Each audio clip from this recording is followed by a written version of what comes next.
Crosby and hits this one well to left center. And this one lifted by Spini into deep right field. Edgar going back, and he's going to watch this one sail over the wall. Big home run for Nick Spini. Davis with the pitch, and this one is hit deep in the right center. And this one is going to fall. And this game, Fortney running in. He's going to be home, and this game is over. A walk-off victory for the Solano Falcons. Here comes Wills. Played the play. He's in. He is safe, and the Falcons are going to win this game 7-6. Oh, my. Hi, I'm David Fernandez. Thanks for watching the Solano College Sports Network. Hello, baseball fans, and thanks for tuning in to SCSN, where we are almost underway to bring you some exciting Solano baseball action, where they have a matchup today against the American River Beavers. I'm Stash Moida. I'm joined in the broadcast booth with my good friend Mike McLeod. Mike, what's up? I'm doing well. Always a great day here at Billy and Louise Yarborough Stadium. Ready to watch some Falcons baseball, and hopefully these Solano Falcons can get back on the right track today. That is true. Solano is on a 6-game losing streak, but maybe a little home cooking can do them some good. And they're facing American River College today. And the starting lineup for American River Beavers is number 3, A.J. Phillips, playing in center field. Left fielder Tyler Smith batting second. DH Joe Williams batting third. Cole Ebner, the first baseman, batting fourth. Austin Call, the third baseman, batting fifth. Steve Mercado, number 5, playing first base. Wade Brill will be doing the catching behind the plate. Brandon Raposa will be playing right field, and Michael Hatfield will be playing shortstop. And on the hill for Solano today is James Harris. James Harris, right-handed pitcher. It looks like he's getting ready to throw some nasty stuff. And Solano has a good chance to win this game. American River only 3-6 on the year. They've lost their last 2. Haven't really been beaten horribly by anybody. Lost 9-5 in their last game at home against Mission. They're only batting .218 on the season, but you have to look out for A.J. Phillips, the leadoff man. 8 stolen bases, never caught stealing, over 300 batting average. So if he gets on the base fast, they're going to have to take a look at him. That is true. So it looks like we're about underway here. James Harris stepping on the mound. Phillips digging into the box.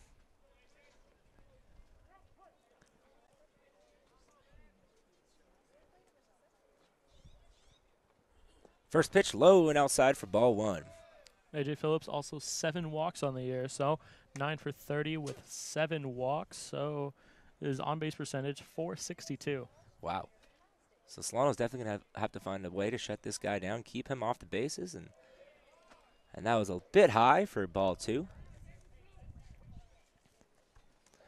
It's interesting. James Harris is going from the stretch when, with nobody on, you see most starting pitchers coming from the windup. Yeah, well, not everybody likes the windup. I know I never did in my 4 innings of pitching in my career.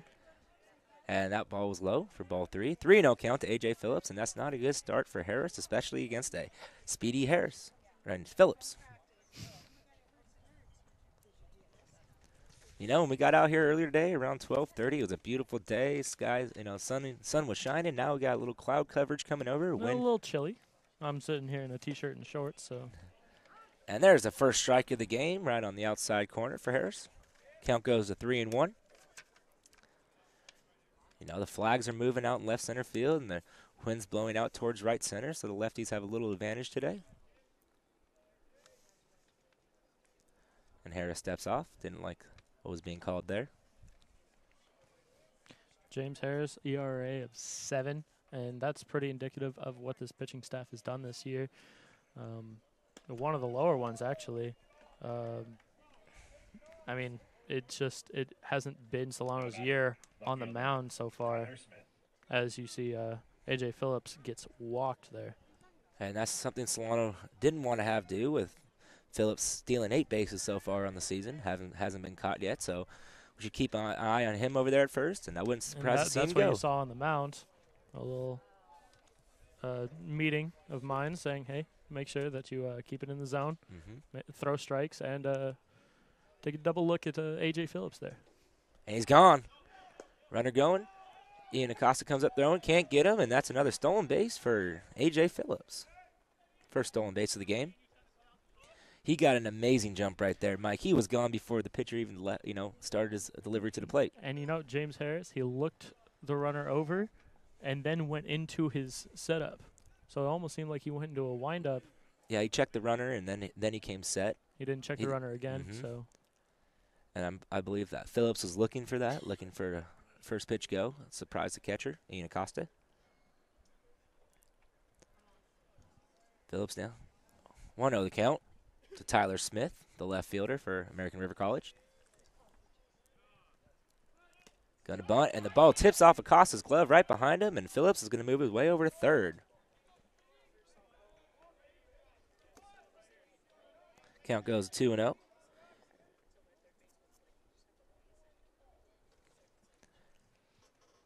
And now already in a jam, no outs, runner on third, strikeout situation now. Yes, at least a pop fly in the infield. With no outs in the inning. It's top of the first. And there's a strike, and there's a little floater. And David Fernandez going back for it. Can't get it, and it drops, and that's going to score a run for American River, and they go up 1-0.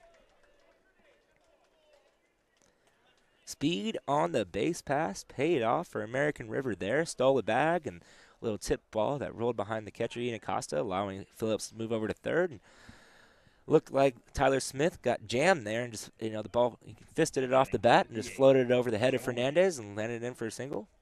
And only batting 172 on the year, Steve Mercado was. And so I think that one even surprised him a little bit. Joe Williams, the DH, steps in, and they check the runner at first. Joe Williams, DH. So Steve Mercado only one stolen base on the year, but I don't think James Harris is taking any chances.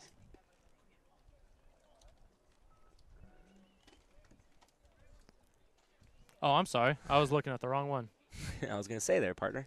Tyler Smith. Oh. And he doesn't have any stolen bags on the year. The wind is blowing out to right, and Darren Ennis going back. He dives for it, can't get it. One hops the wall. The runners are going. He's going to have himself a stand-up double and stop sign at third. Oh, a little back pick there. We got ourselves a pickle here to the catcher, Ian Acosta, over to Tucker Bishop. And they just have to tag one of them. Somebody's safe, somebody's out. They're both out. And that is and now it's a double play. A little confusion there. One of the strangest things you'll see in baseball. How do you score that in the scorebook, partner? There's 2 outs for Solano now. Double play, solo double play. There's a little mound meeting here for Stover to Harris. Harris catches a break there. Looked like a good double for him. Would have been runners on second and third, but Solano's defense did an excellent job. David Fernandez throwing over to Tucker Bishop and allowing the pickle to start happening. When both runners come into the bag there, you just tag both of them and just see what happens. Let the umps figure it out. Exactly. And if you're the runner, don't leave the bag. Don't leave the bag until the ump tells you to. That is correct.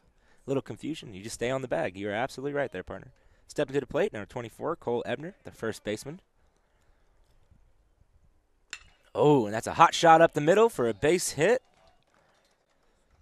And that play for Solano, that helped him immensely there because that would have been 2 runs scored. At least one. Didn't get too far out of the infield, so might have scored 1. Would have scored 1, might have scored 2. Austin Call. Now coming to the plate, number 11, Austin Call, the third baseman for the Beavers. For Cole Ebner, that was only his 6th hit on the season. Big boy, but not having the percentage that I'm sure he would like. And Harris gets the call there for strike 1. First time he's been ahead in the count today. And Harris has been leaving his pitches up. That's the reason why there's been a couple hits in a row off of him. He needs to work the ball down. Austin Call only batting 111 on the year. Ooh, there's a good curveball from Harris there. Can't get the call. Can't get the hitter to chase. Count goes to 1-1. Runner on first. 2 outs here in the top of the first.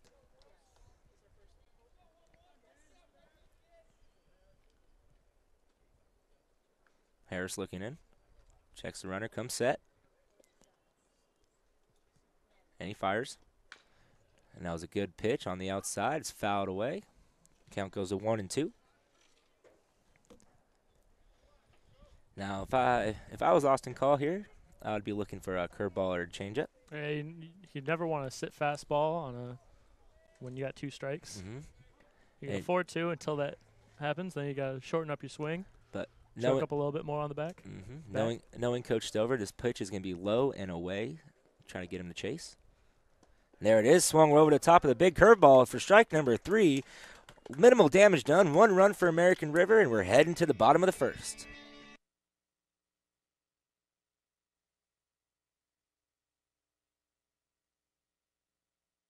Solano Community College transformed my life and gave me the opportunities I needed to succeed.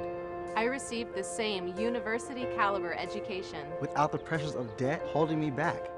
Affordable and flexible, I fulfilled my undergraduate classes. Getting to the information I truly have a passion for. The decision to attend SCC empowered my future and made my dream of attending Yale University a reality. Solano Community College, the educated choice. Hi there, my name is Roxy Gallegos from the Solano College Sports Network, and thank you for tuning in. I'm here to give you an update on the Solano men's basketball team. Last Wednesday, February 12th, the Solano Falcons took on Marin, and what an exciting game it was. Solano was down 10 points at halftime and came soaring back.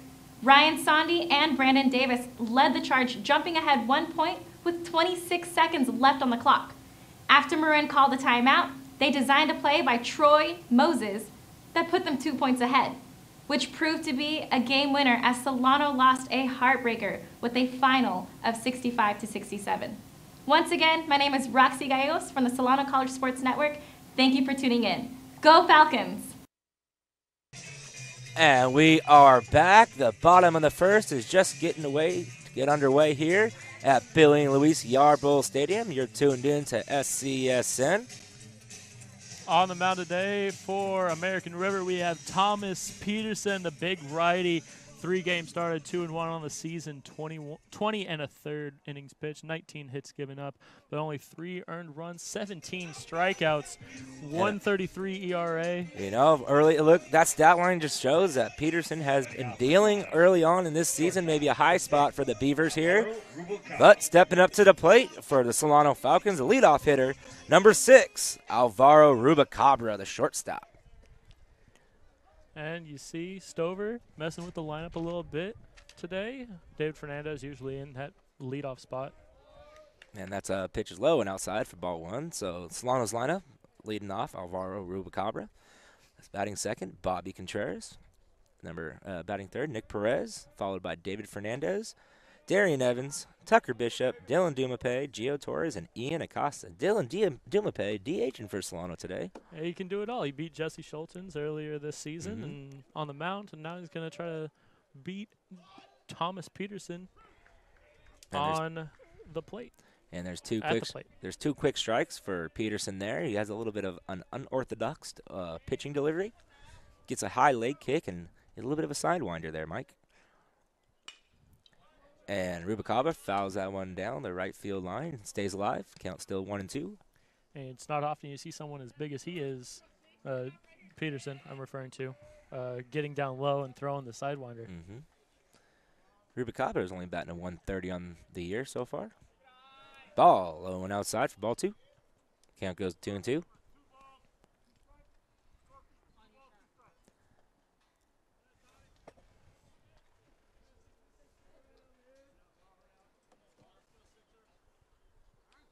And Rubacabra calls time there. Peterson trying to freeze the hitter up at the plate. Wasn't getting the call he liked. And there it is. Left that one high, and it's popped up to right center field. The right fielder is under it, and he catches it, and that's for out number 1. Just a bit underneath it. You know, Peterson elevated a fastball there, and Rubacabra just got under it and allowed him to pop it out to right field. To be honest, I actually think Peterson missed low. I think he was trying to go for that elevator fastball and just didn't get it up enough. It was about chest high. Bobby Contreras at the plate now. Bobby squares around. Takes ball 1.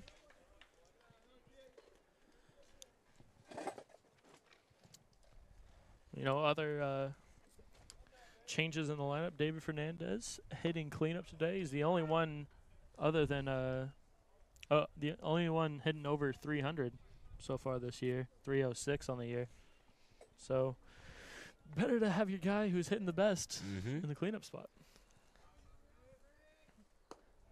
Ball low. Count goes to 2-1. And already you see a little bit more vocal, a little bit more vocal from the team, a little bit more energy from the team, and that was a big Did they call point it? of emphasis. Yes, it was. Last game they came out that we broadcasted against Santa Rosa, and that's strike 2. Count goes 2-2.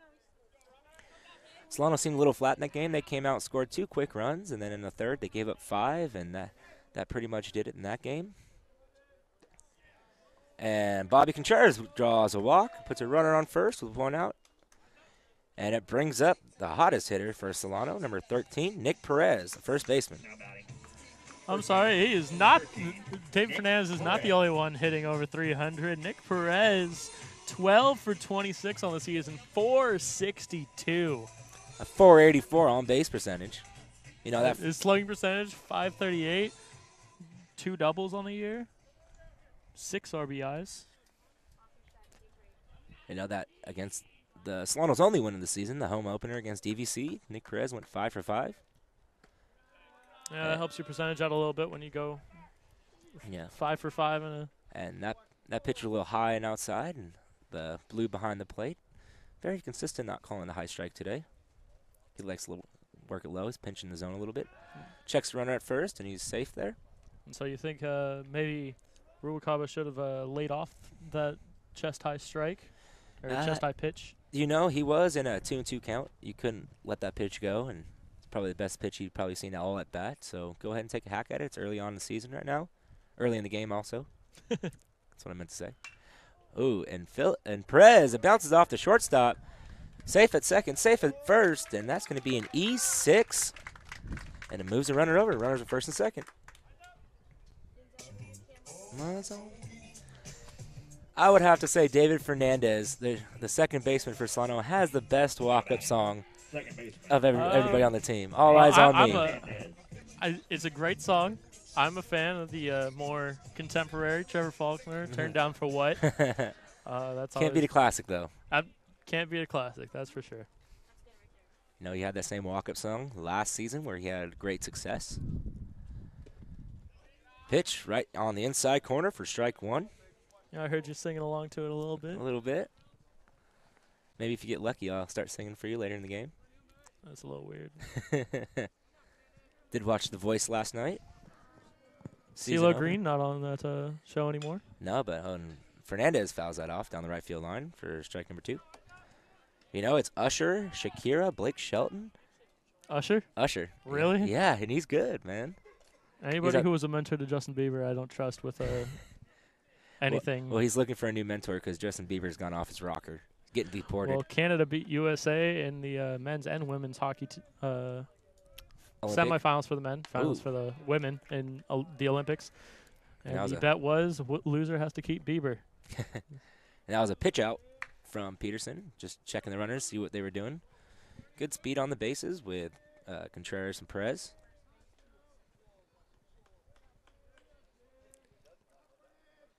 Chest-high fastball just gets a little under. It might drop there. No, what a great play by the right fielder for a little diving play for out number 2.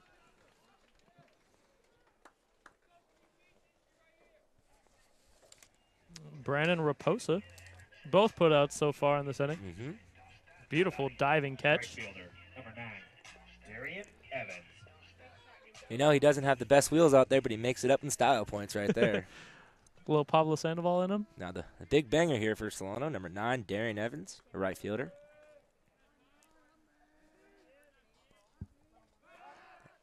Checking the runner back. Darian Evans only 8 for 28 on the season, but does have 11 RBIs, 7 walks, batting .286, so not bad. No, and he has Solano's lone home run in the season. He hit that in the season opener against West Valley. And he gets a low called strike. Or strike number 1.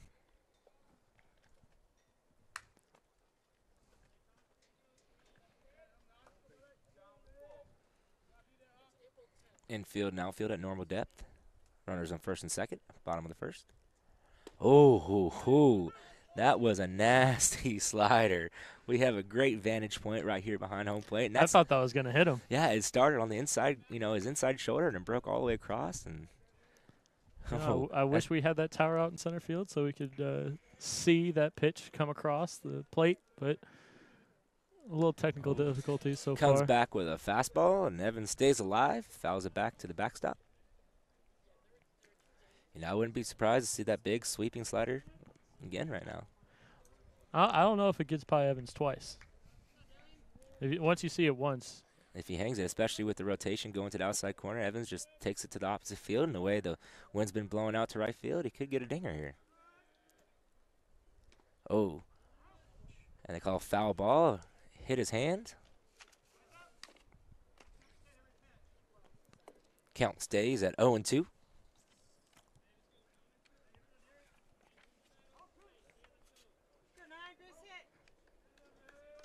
Peterson trying to work himself out of a jam here. Ball low on the outside. Darren Evans did an excellent job laying off the pitch there. That's a little bit of a bait pitch. Good waste pitch for Peterson. Yeah, when you're up 0-2, you can afford to throw one away. See what happens. Yeah, you got 2 pitches to work with, so you really have to go at them. And there's that slider. And it gets away from the catcher, and the runners will move up an extra 90 feet. So the runners on second and third, 2 outs. Count is 2-2 to Evans. Now, all of a sudden, you got your best RBI guy, Darian Evans, 11 on the year. Chance to bring in 2 more, maybe 3 if he takes 1 yard again for the second on the season. He's in a 2-2 count here. He calls time. 2-2 count a little hard here. to do. Yeah, he's looking for something he can drive. Keep it low, line drive to the outfield. All he needs is a base hit here. Scores 2 runs.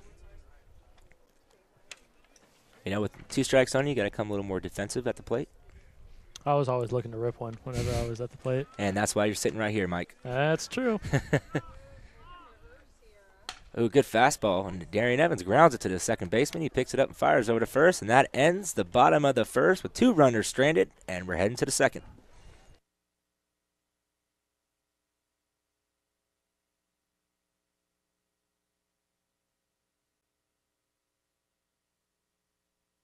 Hi, my name is Malcolm Gamble. And I'm Marnie Salvani. We're coming to you from the Solano studio on the Solano College Sports Network. And we have a speech and debate update for you guys. The Solano-speaking Falcons just competed at the Tabor Vinitsky Tournament down in Southern California. It's a 3-day tournament hosted by Cerritos College. On the first day was strictly debate, and guess what? All our teams broke was Roxy, myself, Alice Hoover, and Antoinette Shirley. On the following day were our individual events, and Solano won first place sweepstakes award. And here's a few highlights. Roxy Gallegos took first place in persuasive speaking. Alice Hoover was top speaker in debate. She took 4th. And in the next 3 weeks, the Solano-speaking Falcons will be hosting the state tournament in Concord, where we will be taking home the gold. Go Falcons. Hello, my name is Denzel Carter, coming from Solano Studios. Thank you for watching SCSN. Now to start things off, I'll be updating you on women's basketball. Last week on February 12th, Top of the second here at Billy and Louise Yarbrough Stadium, and stepping up to the plate for American River College. Steve Mercado? Number 5, Steve Mercado. There you go. I got it right this time. The first baseman getting his first at-bat of the day. Harris sets, fires, and gets the called strike. Right on the outside corner to go ahead, 0-1.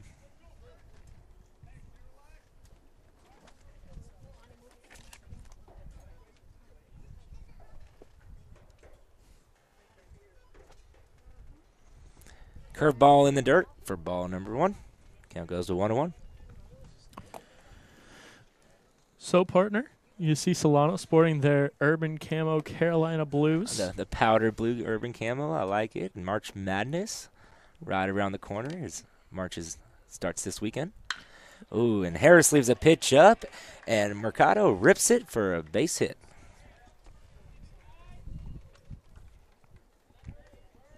And we got a bit of our own March Madness this season. Yes, we do. Lady Falcons going to the playoffs, a 7 seed, got a home game. I'm glad to see they that on did Friday. with the undefeated season this year. Only a 7 seed with an undefeated season, but and a win margin of over 30 points. Why not? Setting records. 47.3 rebounds a game, setting that record too. But we'll be bringing it to you here on SCSN on Friday. And Wade Brill tries to lay down a bunt there, pulls back for ball 1. Brill is doing the catching today for the American River Beavers.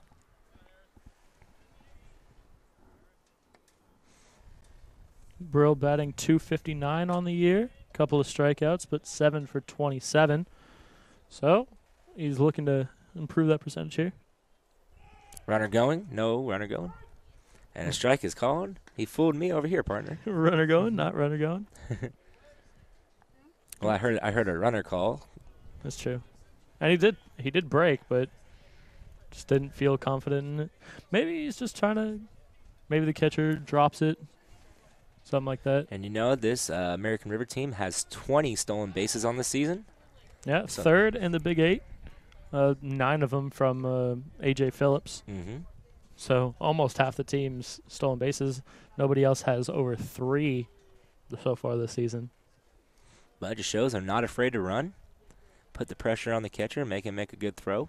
But Wade Brill does have a stolen bag on the year, so it's not completely unheard of. Oh, I'm sorry. Wade Brill is at the plate. He does have, I'm not wrong, he does have a stolen base on the year. And Steve Mercado has a stolen base on the year. That was a pitch out from James Harris there, just to check the runner, make sure he wasn't going. Count goes to 2-1. And we're going to have a mound visit from Ian Acosta with his pitcher, James Harris. You know, top of the second here, down 1-0. Harris has been leaving his pitches up a little bit, and American River's been getting a hold of it, swinging the bat as well so far early on in this game. Yeah, and if it wasn't for that base running prowess from American River, this could be a much worse game than it is. Solano definitely caught a break in the top of the first when 2 runners went on the same bag. But it still is 1-0, and I'm sure American River is. And it's right to the second base. David Fernandez can't get a handle on it, throws it over to first, and he gets an out. So that's the first out of the inning. You know, that was a good play by David Fernandez there. A little hot shot to him. Couldn't get the double play, but always make sure of 1 out.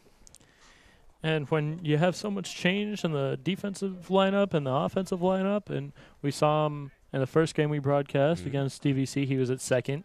In the game we broadcast together, partner, he was at shortstop. Now he's back at second. And you said last game, it's very different to play those 2 positions. High for ball 1 to Brandon Raposa, the right fielder. 1-0 count. You know, short and second, they're very similar, but yet very different. Yeah, I made the mistake of saying that they were basically the same position. You were quick to correct me on that one. Ooh, and Raposa swings over the top of that one for strike number 1. Once again, Harris leaving his fastball up. I know Scott Stover likes to see his pitchers really work down in the zone, don't get beat. But James Harris got some power behind him. He can throw it past you. He can afford to leave it up a little bit more. And foul back right over the heads of us right here behind home plate for strike number 2. You still got me if it comes through the... Oh, yeah, don't worry. Okay. If not, Chelsea Williams. Chelsea. Our producer here at SCSN. Touchdown. This isn't football, Mike. Sorry. I know. Football season's over, bud. What do you think about Jim Harbaugh maybe going to the Dolphins? Maybe going to the Browns? Big sweeping curveball from James Harris, and Raposa swings over it for strike number 3. And that's the second out of the inning. Brings up number 10, Michael Hatfield, the shortstop for the Beavers. 2 outs, runner on second. James Harris on the mound looking in. Michael Hatfield, .217 on the year, 5 for 23, 5 strikeouts, 2 walks, 3 stolen bags, but he has been caught stealing. Hatfield pokes this one out to center field, and Gio Torres is under it for out number 3. No damage here. 1 runner stranded, and we're heading to the bottom of the second.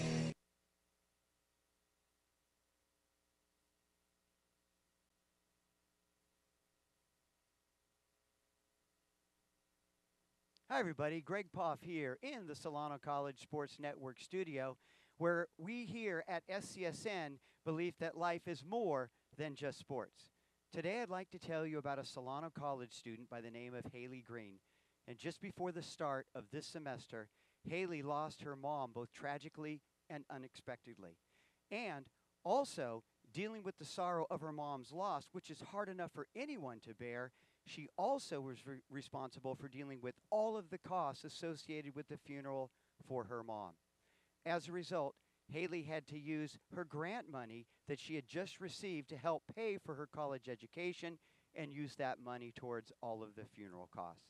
Earlier today, I had a chance to speak with Haley.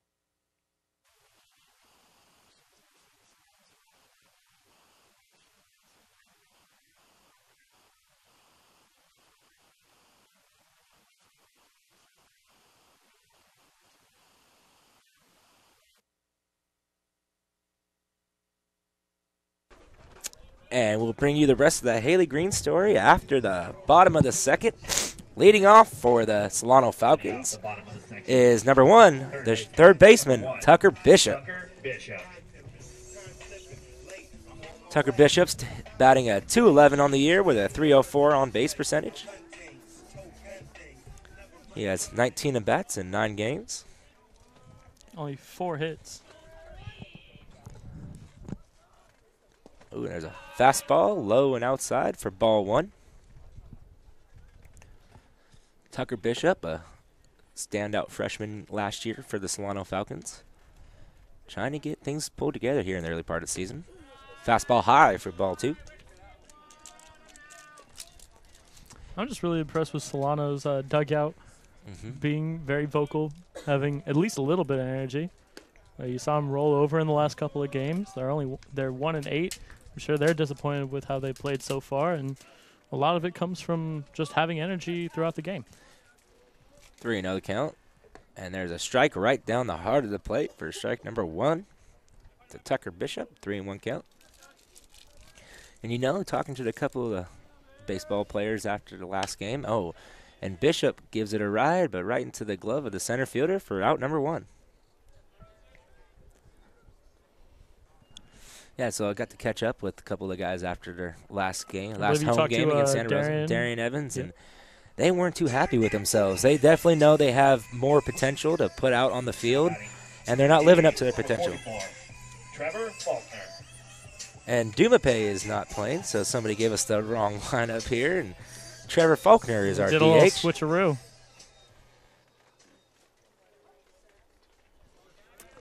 I thought that was a little strange. I did too, because Dumape and Faulkner swings at the first pitch and gives it a ride. I knew as soon as I heard that walk-up music. I was like, that's not Dumape. Faulkner batting a .267 on the year with a .365 on base percentage, .333 slugging percentage. So his numbers aren't too bad. Swings at the low fastball, and it stays fair. Third baseman digs it out and throws it and skies it over the head of the first baseman, and Faulkner's heading to second, and he's going to be standing on second. What a good way to try to get things going here in the early part of the game for the Falcons.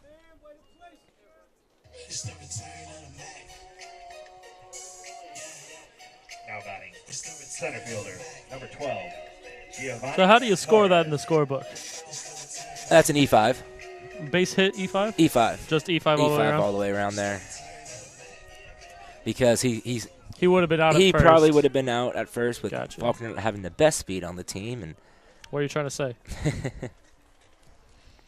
And Austin Call just skied it. And Gio Torres is thinking about bunting there. Pulls it back for ball 1. Solano known to play a lot of small ball. Yeah, Gio Torres not having the best year so far, only 3 for 26. But, you know, he's due. Mm-hmm. I was trying to think of what I needed to say. Get all your struggles out early in the season, and he did go around. That's going to be a strike called. Count goes to 1-1. Get it all out now. Work out things in the preseason, and I'm telling you, when conference play starts here for Solano, there'll be a totally different ball club. It better be, because Gio Torres 8 strikeouts on the year, so they need to get it turned around. And I believe when you caught up with Darian Evans, you told me if they struck out looking, they ran a mile. Yes, they did. An extra mile after the running the whole team had to do right after the game. The coaching staff, and especially Coach Scott Stover, wasn't too happy with the effort his team put out on the field, and neither were the players. They were pretty upset with themselves. I heard Stover saying you don't need talent to do what you're doing right now. So there is talent on this team. Oh, this whole team's filled with talent. There just isn't a lot of effort. There isn't a lot of energy. So Not yet. I'm Not saying. It's still early in the season. The guys are getting to know each other and build a camaraderie in the locker room, and it just takes one thing to bring a team together. And Gio Torres pokes it through the hole between third and second base, and Trevor Faulkner moves over to third. Runners on the corners for Solano with one out here in the bottom of the second. Maybe that's the little hit that Gio Torres needed to get himself going.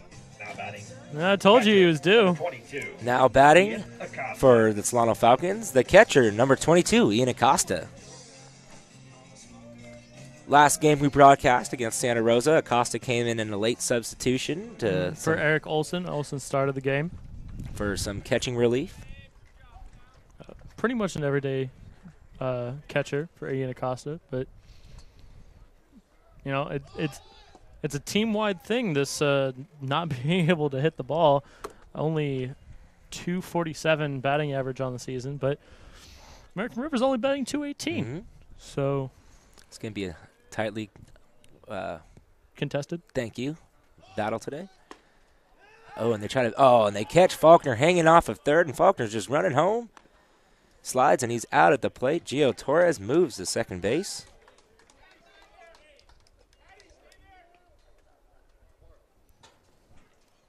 And the pitch was called a ball. 2 outs now for Solano. Let's see if Acosta can come up with a big hit here and get this game tied for Solano. 2-0 count, definitely a hitter's count. Looking to sit on a fastball. Good heads-up play by Wade Brill, though, to see that Trevor Faulkner was getting a little bit too happy on the base paths when he's not going to steal home. It hardly ever happens, and like you said, Trevor Faulkner not the best speed on the team. So just caught him sleeping over there at third. And that's a 4-pitch walk to Acosta, which is going to bring up the leadoff hitter, Alvaro Rubicabra.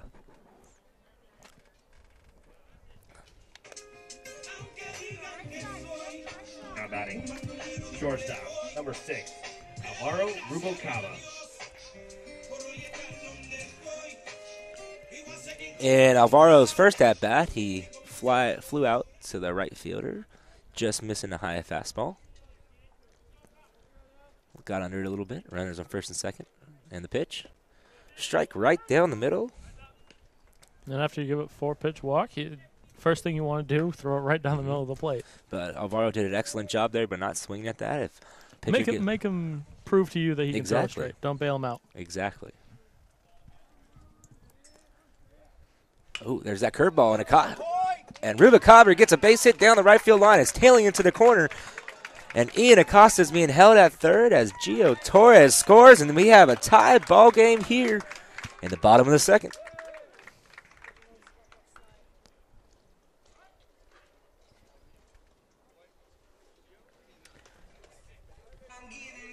He just caught that slider from Peterson that we were talking about earlier in the game. And he just went with it and flicked his hands out and poked it right over the first baseman's head. Yeah, and it kind of died in no man's land. You see the right fielder, what's his name? Brandon Ramposa. He's playing a little bit center right, not really guarding the line, and so that's where you need to put it if you're the Solano Falcons. And that pitch is low for ball 1, and Bobby Contreras at the plate now. 2 outs. Runners on second and third. 1-0 the count. Falcons have a little bit of a rally going. And Bobby grounds it to the shortstop, and the shortstop just kicks it, and everybody is safe. And run scores, and Solano takes the lead 2-1.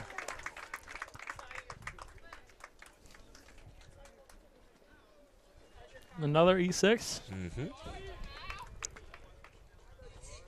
That's the first E6 of the game. Oh, I'm sorry. Last one was E5, third baseman. Oh, you're right. On Nick Perez. Yep, you were correct, Mike. I am sorry. Yeah, don't tell me what I know and don't know. And it looks like Coach Doug Gimlet for American River College wants to have a talk with his pitcher after giving up a little bit of rally, giving up 2 runs here in the bottom of the second.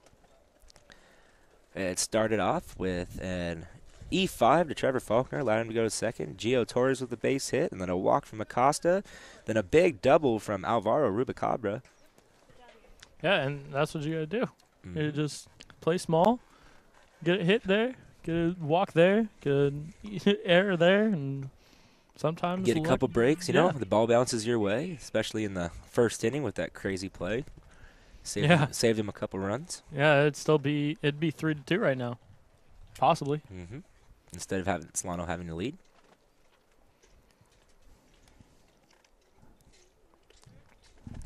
Coach Gimlet just out there calming down his pitcher and just saying, "Hey, you're doing all right," you know, pitching a good game. And I think Michael Hatfield's probably saying, "Hey, my bad, guys. That one's on me." And Nick Perez digs into the box. He reached on an error in his first at-bat. And the pitch. Low and outside for ball 1. I got a little bit of trivia coming up for you in the bottom of the second, or the top of the third, I'm sorry, when we get out of this. I'm always excited for your trivia questions, Mike. I got a couple of them today. No. Oh, and Perez takes a big hack at that one. Went over the fence. The wrong way, though.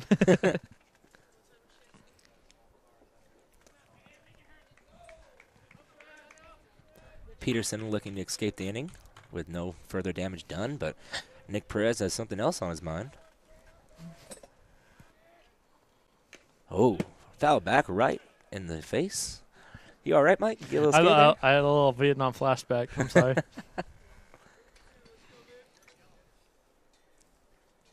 Count goes to 1-2, 2 outs. You didn't get me. You didn't make me say it was stuff. A ground ball. It was hopping. It wasn't a line drive. You won't get hurt. Just a bruise. Great. All right. Oh, right to the shortstop. Flips it over to second base for the third out, and the damage is done. Solano scores 2, taking a 2-1 lead, heading to the top of the third.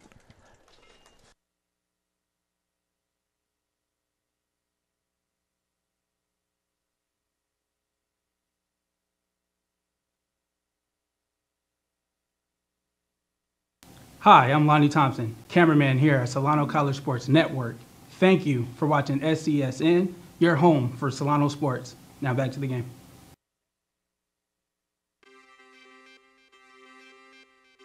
Hello, I'm Catherine. I'm from Colombia. My name is Ramo. I'm from Syria. My name is Sandy. I am from China. My name is Pat. I'm from Peru. My name is Anna and I'm from Mexico. Hi, my name is Huy Nguyen. I'm from Vietnam. I'm designed to come to Solano College because I want to improve my English.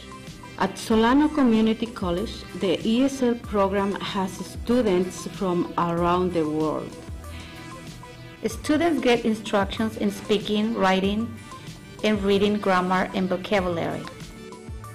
You can improve your English and get a better job or a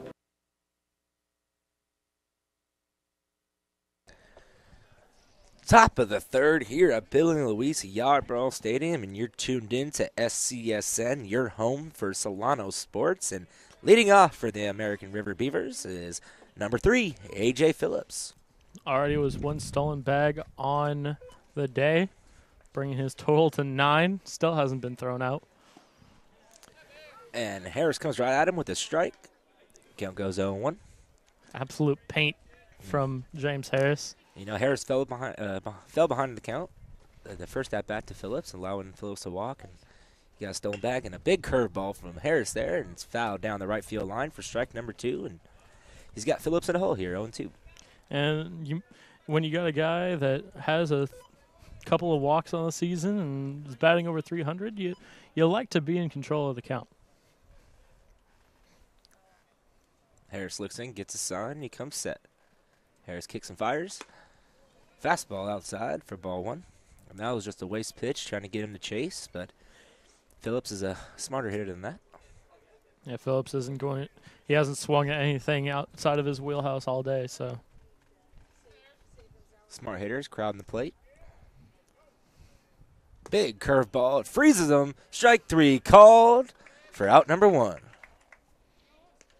And you mark that in your scorebook as a backwards K there. Like, good job. Yeah, I know a little bit. As a Giants fan, I see the little strikeout ticker. Yeah, you don't see that often. Are you sure? Because one of the only good things about the Giants is their Come pitching. to Oakland and watch some strikeouts, bud. I've been to the only Oakland game I went to was a Oakland SF game.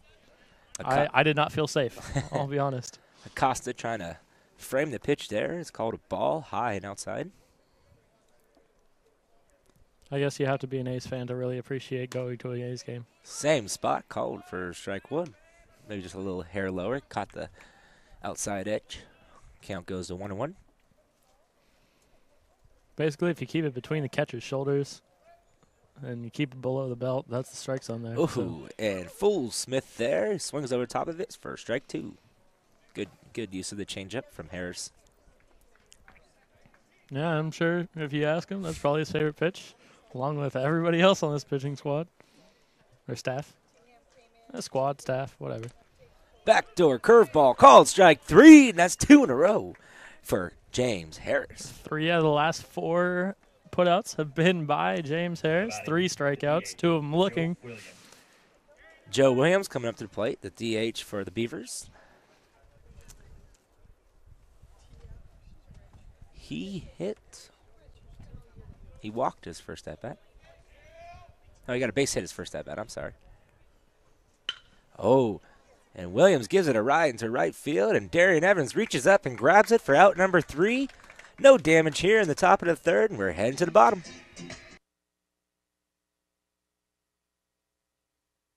Or transfer to a university.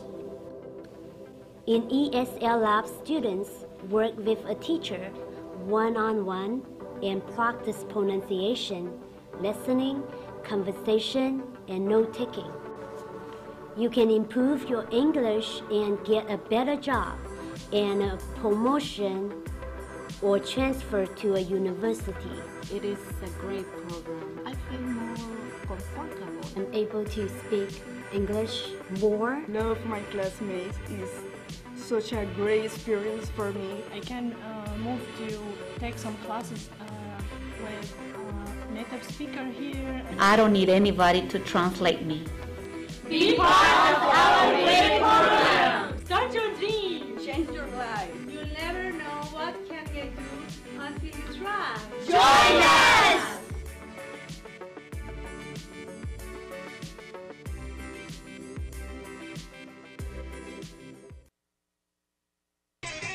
All right, we are back, coming to the bottom of the 3rd. Solano up 2-1. And that top of the 3rd was so quick, I didn't even get a chance to ask you my trivia question. All right, so what is the 3rd inning trivia question of the day, Mike?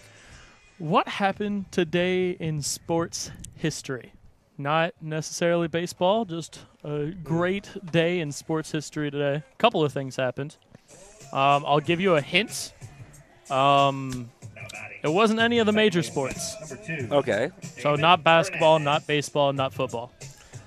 Well, I'll get back to that question after this. Number 2, David Fernandez, a shortstop, stepping into the plate.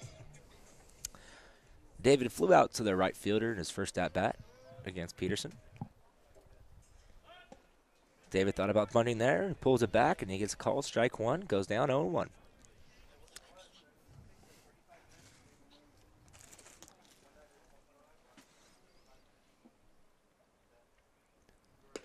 Ball on the outside. Count goes to 1-1. So he said it's not one of the major sports. Mm-hmm. So is it golf? Has something to do with golf? No, it's not golf. Okay. Strike right down the middle. Count goes to 1-2 to Fernandez. And it's not soccer or hockey either. Well, hockey's one of the major sports. Yeah, and I didn't mention it earlier, so it's not soccer. Does it involve a motor? No, it does not. It's not NASCAR, not F1, anything Oh, like that. there's that big slider you see from Peterson. Foul ball. And David Fernandez stays alive. Count still 1-2. So if it doesn't involve a motor, and it's not golf, does it have to do with people hitting each other? It does. UFC? No. Okay. I'll give you another hint. He was a bad man. So obviously it has to do something with Muhammad Ali. Got that reference. Yeah. Peterson kicks and fires. And David tops it to the shortstop. Fernandez with good speed, can't beat it out. And that's out number 1. But at least he ran that one out in the last game. You see him, maybe not necessarily Fernandez, but a couple other players, if they hit it to the infield, a little high bouncer, they just kind of walk down the base pass and kind of see what happens. And up steps the big banger, Darian Evans, the right fielder for Solano. So, Muhammad Ali, what happened? Could I get a year? Man, I can't give you a year. Can't give me a year. Oh, and Darian Evans fouls it back. It was a really iconic moment. Was it the thrill? Was it had to do something with the Thrill of Manila? No. Rumble in the Jungle? Maybe? No, I don't think so. Oh, and Darian Evans pokes it out to right field. And right fielders camped under it out for number 2.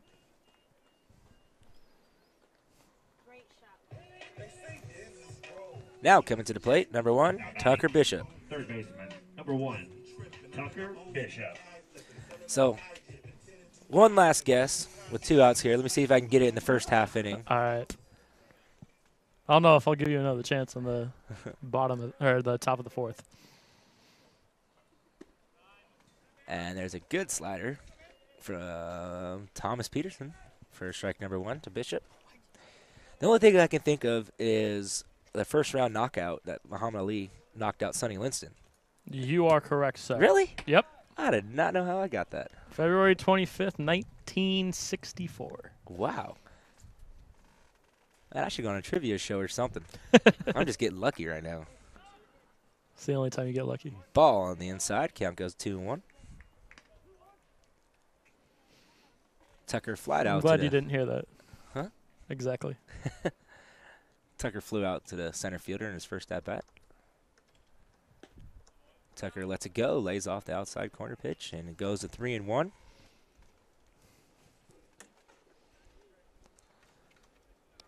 And I have 2 hockey trivia questions, both dealing with today in sports history. And that's a walk to Tucker Bishop. The Falcons have something working here in the bottom of the 3rd with 2 outs.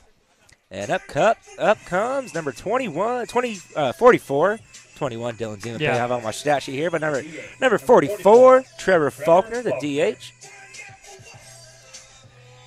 And Trevor reached on there's actually a couple of big things that happened today. And Peterson checks back the runner. Faulkner reached on an error, allowed him to get to second as the third baseman from American River overthrew the first baseman. Oh, and Faulkner grounds it to the shortstop. He kicks and fires over to second. And that's out number 3. No damage here. And we're heading to the top of the 4th.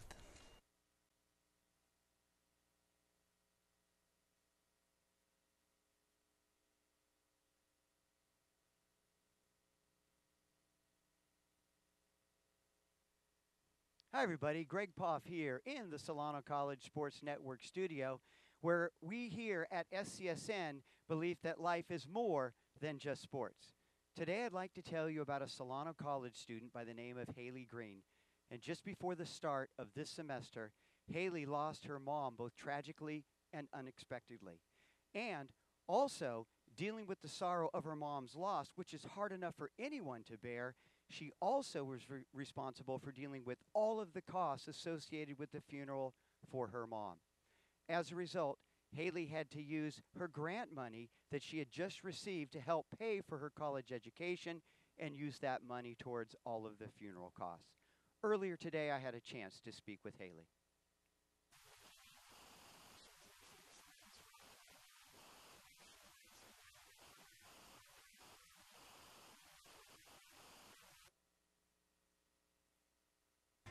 All right, top of the 4th inning. James Harris on the mound for Solano, and up steps the 4-banger for American River College. Number 24, Cole Ebner, first baseman. Ebner had a single his first at-bat, actually on the very first pitch. And he swings at the first pitch again for another base hit. Obviously, he's seeing James Harris very well. You know, it seems like he's just coming up to the plate, sitting for a first pitch fastball, and he got it both times. You know, only a couple of hits on the on the day for American River. I think that's number 4. You are correct. You know, besides that, Harris has been in a rhythm after the first inning run. And Call turns or squares around the bunt, and they pitch out for ball 1. Call struck out his first at bat. Swung over the top of a big curveball from James Harris.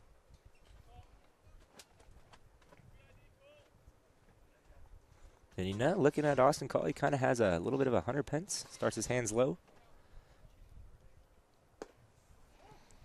I'm glad to see you making a Giants reference for once in your life. Well, I mean, he looks kind of funky holding a bat like that. That's true. Like Hunter not Pence. not as funky as Aaron Rowand. That guy was weird. Craig Counsell from the Diamondbacks, 2001 World Series champs. Aaron Rowand looked like the bat was too heavy for him. I had to lean back to get it up. Oh, and Call thought about it, and the count goes 3-0.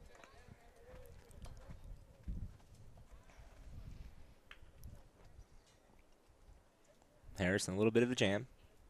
Runner on first. 3-0 the count. Gets a sign, comes set. Kicks and fires. Ball low for ball 4, and runners on first and second for the Beavers, and up steps Steve Mercado.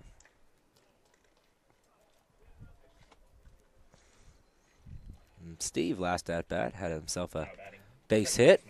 Steve Mercado.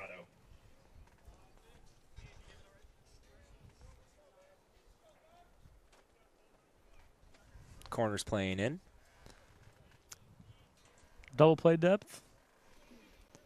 I was always taught growing up, know what you're going to do with the ball before you get it. Exactly. So if you're...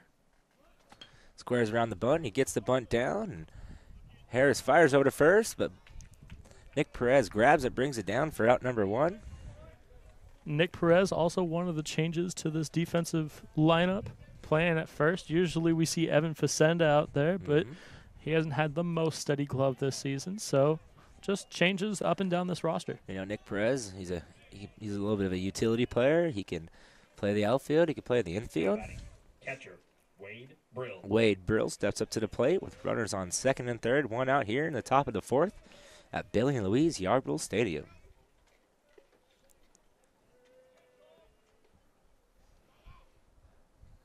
Oh, big curveball from Harris. And he gets Brill to swing over the top of it for strike 1.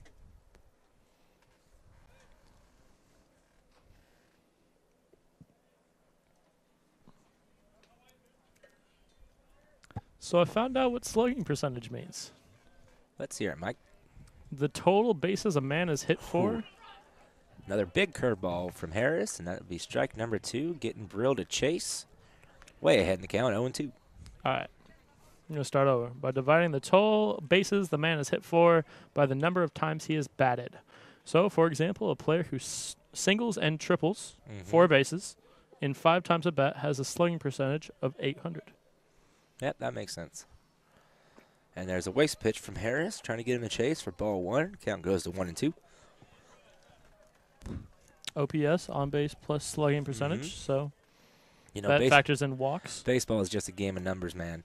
But when you're on the field, numbers don't mean anything. It means all that matters is what you're going to do for the today. cycle. Maybe when you're a triple shy of the cycle. Whew, another big curveball from Harris. Gets Brill to swing over top of it for a third time, and that's a strikeout for out number 2. And Brill kind of giving him the stink eye a little bit. Brandon Raposa. No reason to. I mean, 3 out of the 4 pitches were curveballs, and Brill just didn't see a single one of them. Nope. Brandon Raposa, the right fielder, coming up to the plate. Struck out his last at bat.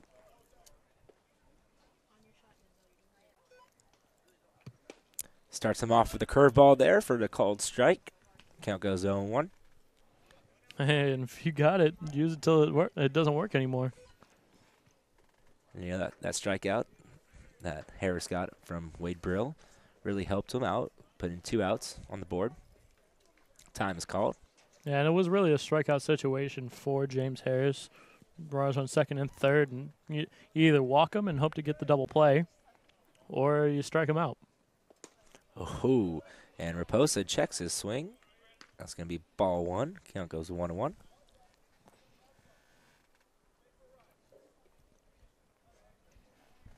The lead definitely not safe yet.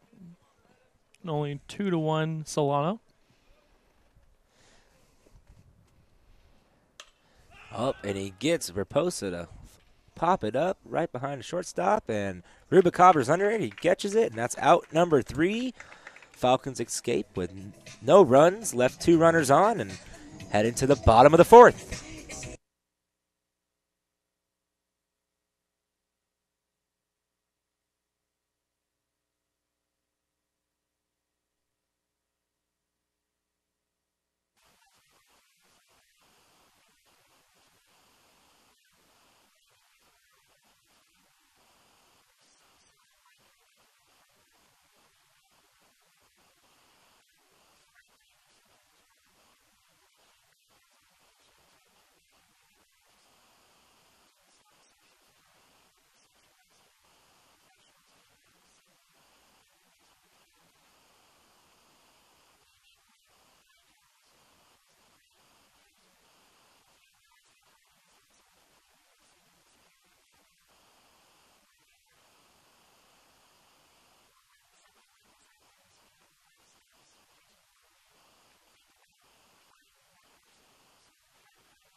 All right, we are back, and you are tuned in to SCSN, the Solano College Sports Network, where we bring you the home of all of Solano Community College sports. Up to the plate for the Solano Falcons is number 12, the center fielder, Gio Torres. Gio got a base hit his last at-bat and came around the score for Solano's first run of the game. Gio takes the first pitch, and it's low and outside for a ball number 1. Like we touched on earlier, Gio having a little bit of struggles here in the early part of the season. And he pokes this one into right center field. It's going to drop for a single. And that's the second hit of the day for Gio Torres. You know, it is. And you know that maybe that hit in the second inning between the shortstop and the third baseman might spark a little hitting streak, get him hot, you know, a couple base hits there, a couple base hits here, and before you know, you got yourself a nice little hitting streak. Ian Acosta coming up to the plate.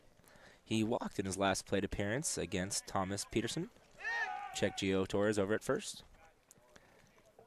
And Ian Acosta scored in the second inning, which put Solano up by 1.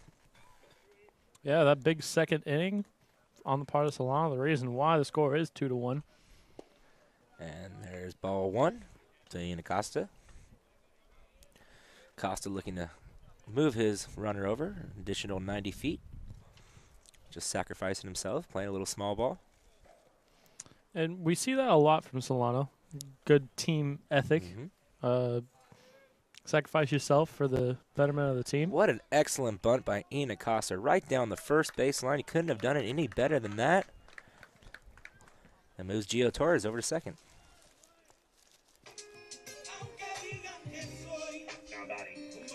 Shortstop, number 6. Right now coming up to the plate, the leadoff hitter, the shortstop, Alvaro Rubacabra. I like that last name, Rubacabra. It's fun There's to say. no R at the end. It's Rubacaba. Rubacaba? Rubalcaba. I guess C-A-B-A. And Rubacaba lays off that pitch, but it's called a strike. Count goes to 0-1. I mean, if you want to call him the Chupacabra, that's fine. That's going to be my nickname for him throughout the year. You know, when we were doing interviews before the season started, I couldn't pronounce his name right, so I was just calling him Rubacabra, or Chupacabra. And he just went with it. Mm-hmm. He was like, whatever. You know, it's not the easiest name to pronounce. You His know, first name isn't either, Alvaro. I do know about weird names and not being able to pronounce them right. True. Stanley. No, my name is not Stanley. Junior. It is not Stanley Jr. For those of you that don't know, Stosh is German, right? Polish. Polish. That's right, almost. No, not almost. You were German for like 4 years in the 40s. Rubacabra grounds at the short, and Gio Torres advances over to third. Rubacabra gets the job done, and it brings up Bobby Contreras. Now batting, left fielder, number 3, Bobby Contreras. So you got runner at third, 2 outs. Ooh, did you get some Yeah, my water? scorebook is wet. Pop's not going to be happy with that one. Oh, good thing it's only one page. Fair enough. And Bobby Contreras fouls it back to the backstop.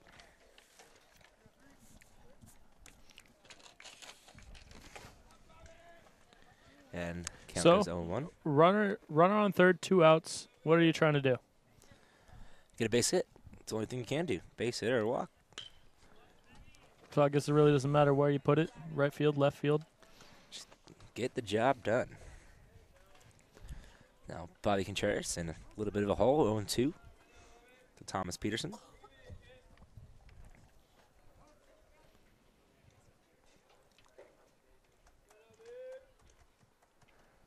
High fastball for ball number 1. Count goes to 1-2. And you know something I've noticed throughout the game so far for Solano? No strikeouts on the day. Mm-hmm. And that's been a real problem for Solano this whole season. And Thomas Peterson, 17 strikeouts on the year. So he knows how to get them. And Bobby just keeps fighting these hard pitches off when count stays at 1-2. Bobby Contreras is 0 for 1 on the day. Actually, 0 for 0. 0 for 0. With a walk and an error. Actually, I believe it'd be 0-1. No? Oh, yeah. Because of maybe. the error. Yeah. Reached on an error. E6. And he swings over the top of that one, and Mike, you jinxed him there, and that ends the 4th inning. Sorry, Bobby. Falcons leave 1 runner on third base, and we'll be back to you after these short messages.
Top of the 5th here at Billy Luis Yarbrough Stadium, and up steps number 10, Michael Hatfield for the Beavers.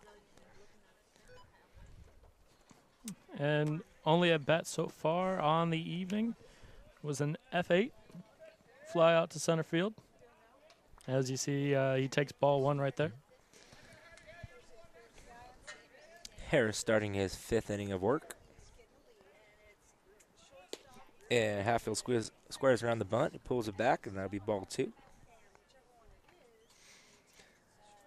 Harris struggled a little bit early by walking the leadoff hitter, and then he caught that break with that weird play at the top of the first, and no call there. That'll be ball 3.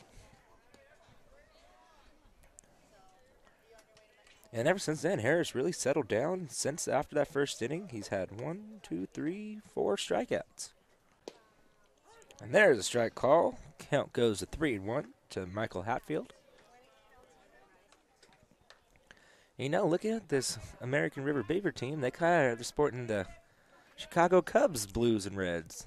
I'm not sure if I'd be okay with that if I was a baseball player.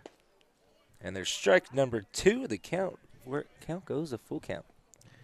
He works the count full. That's what there you go. That's the phrase you're there looking for. So how long has it been since the Cubs won a pennant now? 137 years? 1906, 1909, 1906, something like that. So over 100 years. Mm-hmm. And he grounds this one to Alvaro Rubalcaba. And Rubalcaba over Nick Perez for out number 1. And what a good job by James Harris there. He went down 3-0 in the count and came back with 3 straight strikes and getting on the ground out to Rubalcaba. Went to that curveball a couple times, got over the plate. And up comes the leadoff hitter, speedy A.J. Phillips. So Stosh. Ball high. I got a question for you. Shoot. Do you always have to run out 4 infielders, 3 outfielders, a pitcher, and a catcher? Do you have to? Yes. I believe so. Well, you have to run 9. Do they have to be in the positions they're at? No, they can play anywhere on the field they want. So can you run 5 infielders? Mm-hmm. You see that a lot. You actually saw, if you look back to the 2001 World Series, they played a couple different zones like that. I'm assuming you need a pitcher and a catcher. Oh, high curveball. Just slipped out of the hands of Harris there for ball Good job, number 2. Blue, for not flinching at all. I was coming right for his face. Oh, man, the Blues are tough. They're stone rocks. 2-1's the count. Harris leaves a fastball up, and Phillips gets it to drop, and he is on his horse. He is rounding second. He's going to third. Darren Evans into Fernandez. Fernandez holds it there, and Phillips has himself a leadoff triple. Not leadoff triple. Stand-up triple. Stand-up triple. Well, slide was for effect. Yeah. Well, when you're running the third and the ball's coming from right field, you don't know where it is, and you're kind of just hoping your third base coach either tells you, hold up or get down. But still, good piece of hitting from A.J. Phillips. And Smith is 1 for 2 on the day with a base hit and a strikeout. Harris. And Smith gets under this in the foul territory. A lot of room to work. And, wow, what a great grab by Rubalcaba. A run coming home, and he does score. And we got ourselves a tie ball game. Now you're almost hoping you let that one drop. But that was one heck of a play over there by the shortstop, ranging to his right, laying out for the ball there. And if it was anybody else but Phillips, he would have been out at home. That's true. Phillips very speedy. 9 stolen bases on the year. Now that was almost a stolen base. Might as well be. Joe Williams, DH, stepping up to the plate.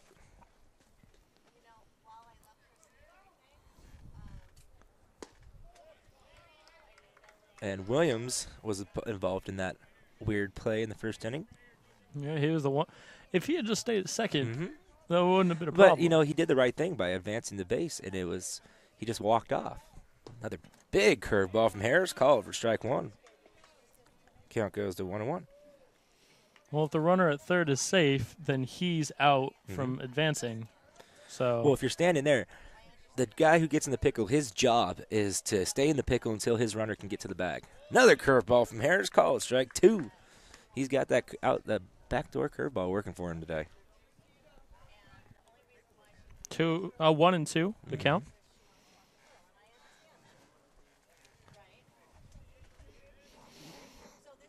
Another curveball. Hung it up there, and Ebner gets under it. And that is out number 3. And we are heading to the bottom of the 5th, tied 2-2.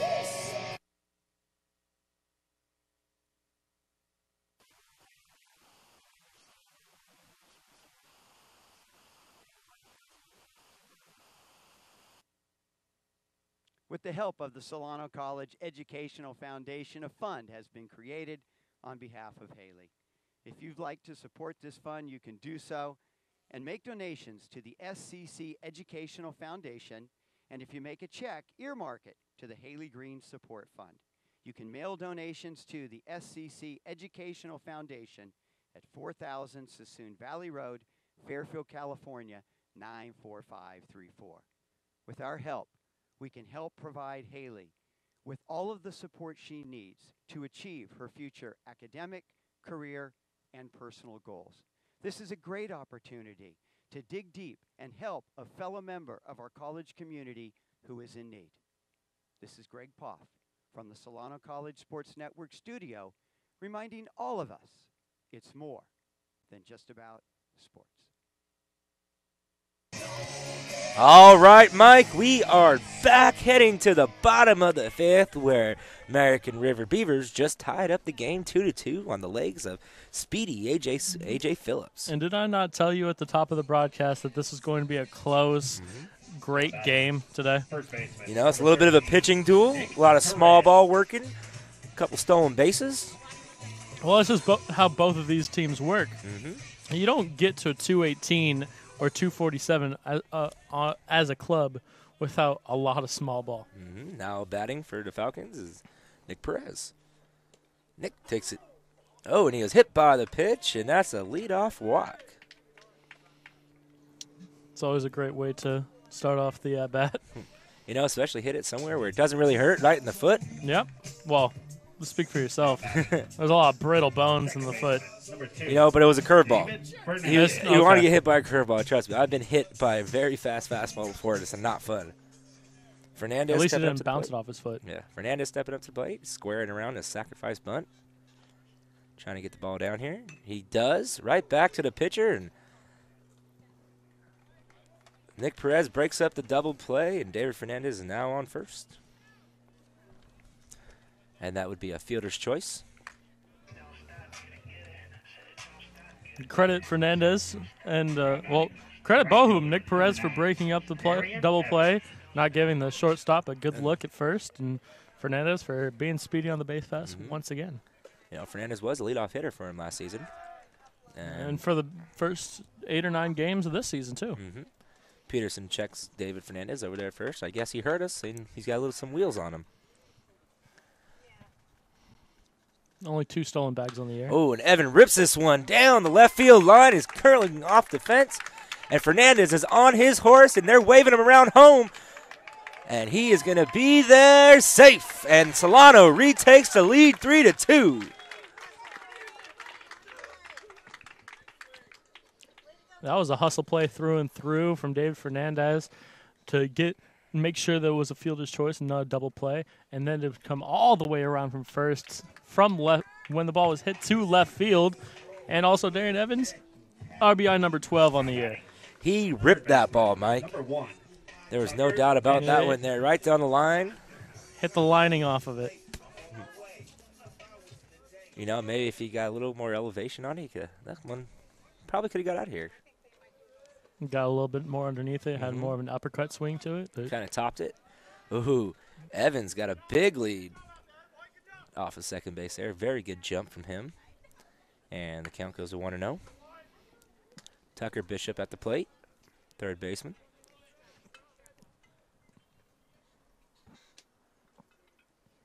You know, I like the fight I'm seeing from this Falcon team today. Oh, and Tucker pokes one down the right field line. It's going to be close, and it's a foul ball.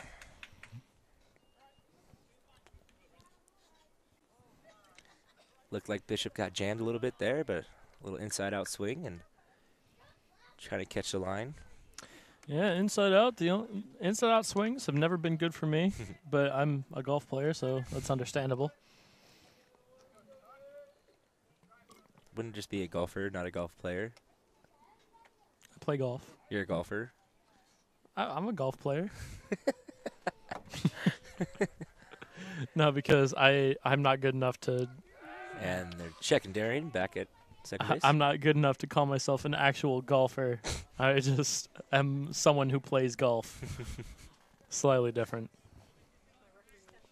Count 1-1 to Bishop. No, that's a little weird. How come golf is the only one where you are a golfer? Mm-hmm. Everything else, you're not a baseballer. You're not a basketballer. I mean, you could be a baller. You could be. But you gotta have a lot of money for that. That's true.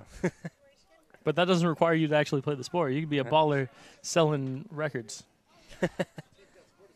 Doing the little Drake hands. Oh, and Bishop trying to shoot down that right field line again, and it's going to be foul in the bullpen. The count goes 2-2.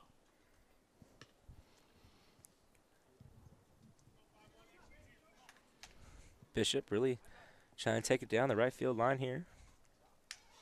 Working with what pitches he's thrown to him.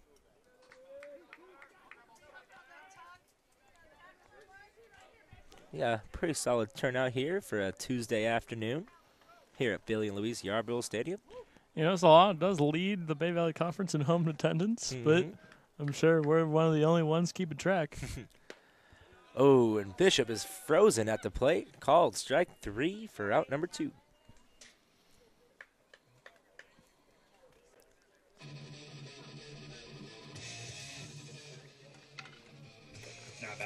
Now batting. Number 20, Nick Burns. And Nick Burns checks into the game, coming into the DH spot for Trevor Faulkner. 1 for 7 on the year.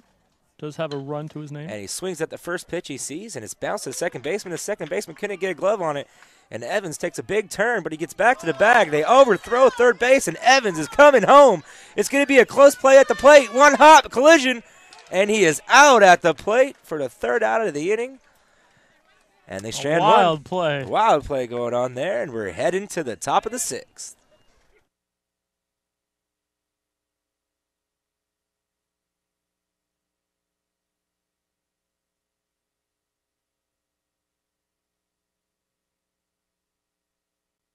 Solano Community College transformed my life. And gave me the opportunities I needed to succeed. I received the same university caliber education. Without the pressures of debt holding me back. Affordable and flexible, I fulfilled my undergraduate classes. Getting to the information I truly have a passion for. The decision to attend SCC empowered my future. And made my dream of attending Yale University a reality. Solano Community College, the educated choice. Hello, my name is Denzel Carter, coming from Solano Studios. Thank you for watching SCSN. Now to start things off, I'll be updating you on women's basketball. Last week on February 12th, the women had a great victory against the men Mariners with a score of 78-61. With Denisha Lundy leading the team with 27 points, her teammate Taylor Hamilton came around and put up an additional 22 to help get to that victory. Now with that win, they have clinched the... All right, bottom of the 6th, and you are tuned in to SCSN, your home for Solano Sports. I'm Stosh Samoyda, my broadcast partner Mike McLeod. We want to thank you for tuning in this exciting ball game where Solano is leading 3-2 in the top of the 6th inning, and Thomas and James Harris steps up as pitching on the mound for Solano, entering his 6th inning of work. And it's ball. Cole Ebner at the plate. Count 1-0. Ebner, he swung at the first 2 pitches he saw and got 2 back-to-back singles. Took a pitch there. Finally took a pitch there. I think James Harris threw one away. And there's that big curveball we've been seeing all day for ball 2. You know, it doesn't look like Ebner has the best speed. He's a pretty big guy, very strong. So for those of you watching who had no idea what happened at the bottom of the 5th, explain to him what happened. So it was a ground ball to the second baseman. Darian Evans is on second base. And the second baseman just botched it and Darian Evans going to third. He took a big turn around third base, and the second baseman tried to backpick him. And Ebner gets under this one. It's in left center field. Gio Torres is under it, out, number 1. So Darian Evans took a big turn. They tried to backdoor him, and second baseman skied over to third base, but the ball took a good kick in favor of American River. Darian Evans going home. Third baseman made a good throw to the catcher at home plate. Catcher made a good dig, and a little bit of a collision. He hung on to it for out number 3. And Catcher got his other hand on it and secured the ball. So now batting, number 11, Austin Call. May have gotten a spike in the back of his hand, but it's an out. And there's a quick strike for James Harris. And you know that's just the way the ball bounced. It bounces 2 feet each direction. He's safe, but it was just one of those plays where American River caught a break. Oh, big curveball. No call there for ball number 2. Ball 1, I'm sorry. Yeah, it's 1-1 now.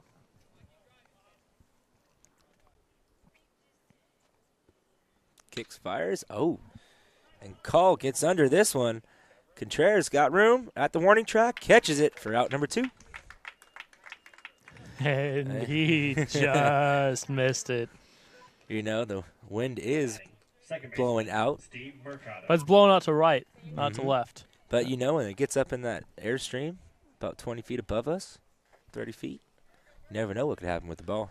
Yeah, but I guarantee you if the wind had been going out to left instead of right. Oh, that would have been gone. Yeah. So 3-2 Solano. 2 outs here in the top of the 6th. Standing in, Steve Mercado, the second baseman. Ball low. Count goes to 1-0. You know, Harris has been doing an excellent job. You know, a little shaky first inning, shook it off, and still in line to get the win.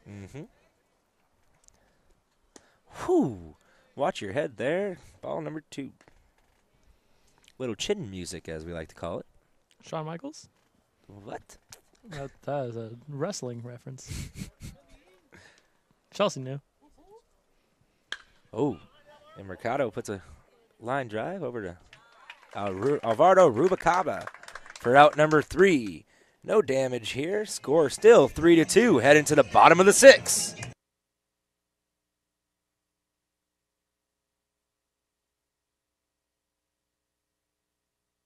The Bay Valley Conference, and now they are preparing for the playoffs, and we all will be keeping a close eye on them.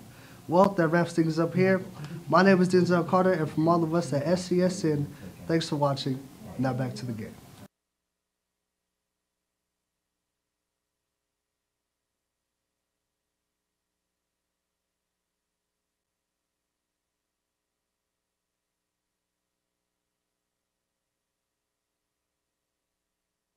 Hi, everybody. Greg Poff here in the Solano College Sports Network studio, where we here at SCSN believe that life is more than just sports.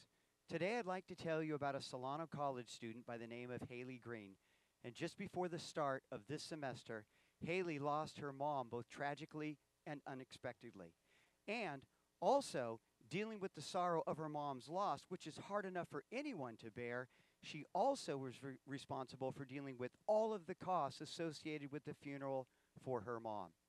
As a result, Haley had to use her grant money that she had just received to help pay for her college education. All right, bottom of the 6th here at Billy Louise Yarbrough Stadium, where your Solano Falcons are up 3-2. Gio Torres stepping up to the plate for his third at-bat. He is 2 for 2 today with 2 singles and a run scored. Thomas Peterson coming out to the mound for his 6th inning of work. Number 12, Giovanni. And this definitely has been a pitching duel today, Mike. It has and it hasn't. It has been, at least on Solano's part, and both starting pitchers are still in the game, but Solano's really kind of taken Thomas Peterson to task. And Gio swings at the first pitch, fouls it back over the opposing dugout. Almost hit our cameraman Casper over there. He's fine. Goes right through him. No pun intended, right, Mike?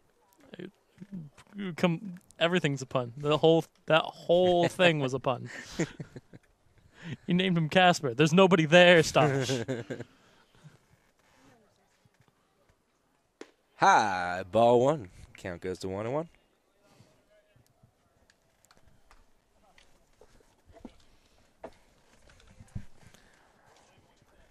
Gio Torres having himself a good day today. Ball low and outside. Or we should say just a hair outside. Because otherwise it's copyright infringement on Bob Euchre.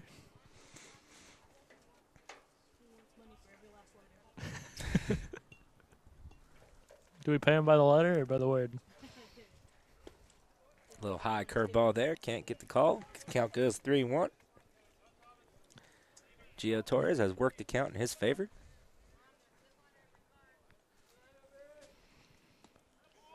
And he draws a 5-pitch walk. Leadoff walk for Solano. Gio continued to have his good day. Now up steps Ian Acosta. Catcher, number 22. You know, these two right here count for 2 of the runs on the scoreboard for Solano. Yeah, it was really them that sparked that rally in the second. 2 outs, and or there was 2 outs at the time. Really sparked that rally. Squaring around. Drops down another beautiful bunt. Right down the first base line. They step on the bag for out number 1, but what an excellent bunt to get Gio Torres over to second base. And that's a back-to-back sacrifice bunts for Ian Acosta, executing well. And that doesn't count against your average, does it? And you know, you just see right there, Scott Stover tips his cap, and look at his teammates there up on the edge of the deck, right in the dugout there, high-fiving him because he did his job and executed very well. And just another sign that Solano's getting back to basics and having a team mentality both when they're on the field and off the field. Oh, Rubalcaba thought about it, and it goes to the backstop, and Gio Torres is going to take a big turn at third base, but he stays at third. And that is a pass ball, Mike. 1-0 the count. Gio Torres now standing at third base, and if you look down the third base line, coaching for Solano, former Solano great, Patrick Bubba Johnson. Man, Bubba, I've never had the pleasure of meeting Bubba, but I've heard great things about him. You know, I've got the privilege to play with him and play against him also, and he's, man, one of the softest hands you could ever play with, like as a shortstop-wise. Okay. I thought you were... No, that kind of went the wrong way. I was like, all right, he seems like a cool guy, but... Yeah, no, I got soft hands too, Stosh. Now, you watch that guy play short, you can just take notes. I mean, that guy, unbelievable I remember shortstop. the first game we brought to you here at SCSN, the Poff family. Oh, and Rubalcaba sends it down the right field line again, and he is on his horse. He's rounding first, heading for second. Head first, slide in, and he's out at second. What a good throw from Brandon Raposa. Yeah, I was watching him during a pregame, and he has an arm on him. Not exactly who you want to test. You know, the run still scored. Solano's up 4-2 now, and Bobby Contreras steps up to the plate, trying to start to get another rally going for the Falcons. And all of a sudden, that pass ball is huge. That extra 90 feet, but either way, Gio Torres would have scored on that. Yeah. Excellent speed from Torres. Ooh. Inside call for strike number 1. You know, this coaching staff, you know, got Coach Scott Stover, head coach. Can't say nothing but good things about Coach Stover. And we see the flags are still at half-mast for Matt North. Pitching coach for Solano, passed earlier this year. Strike call there to Bobby Contreras. Count goes 2-2.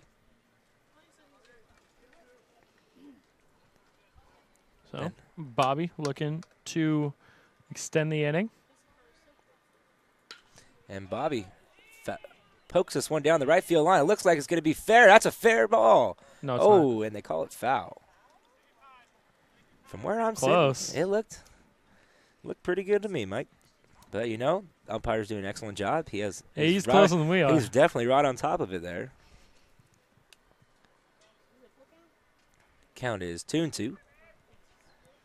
2 outs here in the bottom of the 6th inning. Solano Falcons up 4-2 over the American River Beavers.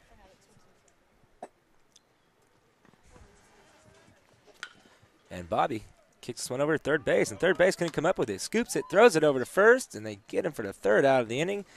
That ends the 6th inning with Solano strikes for 1. They take a lead 4-2. We're heading to the 7th.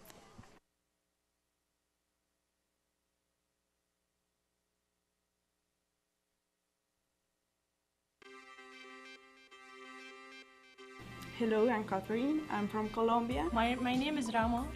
I'm from Syria. My name is Sandy. I am from China. My name is Pat. I'm from Peru. My name is Anna and I'm from Mexico. Hi, my name is Huy Nguyen. I'm from Vietnam. I'm designed to come to Solano College because I want to improve my English. At Solano Community College, the ESL program has students from around the world. Students get instructions in speaking, writing, and reading grammar and vocabulary. You can improve your English and get a better job or a promotion or transfer to a university. In ESL Lab, students work with a teacher one-on-one and practice pronunciation, listening, conversation, and note-taking. You can Top of the 7th, you're tuned in to SCSN, your home for Solano Sports, and James Harris comes back on the mound to start the 7th inning here. He's facing number 20, Wade Brill, the catcher for the American River College Beavers. And he starts this inning off with a strike on the outside corner. And we do have some activity in the bullpen, so if he gets into some trouble, look for a little setup man, and maybe we see David Fernandez on the mound to finish out the 9th. And there's a big curveball we're used to seeing from Harris, called strike 2. But I see James Harris maybe going the whole way if he keeps this up. You know, just have to watch his pitch count. It is early in the year. You don't want to burn your pitchers out too quick. Yeah, but the last, really, all game, there has been more than 5 batters an inning. 5 batters in the first, 5 batters in the 4th, but 1, 2, 3 innings in the 3rd and the 6th. So, got to be feeling good about his arm right now. Whew. Another big curve ball, and Brill barely gets the barrel on that. Fighting to stay alive here in the top of the 7th.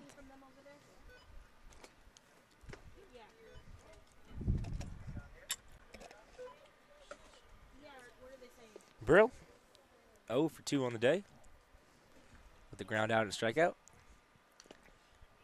And he fouls that one out, stays alive, count still 1-2.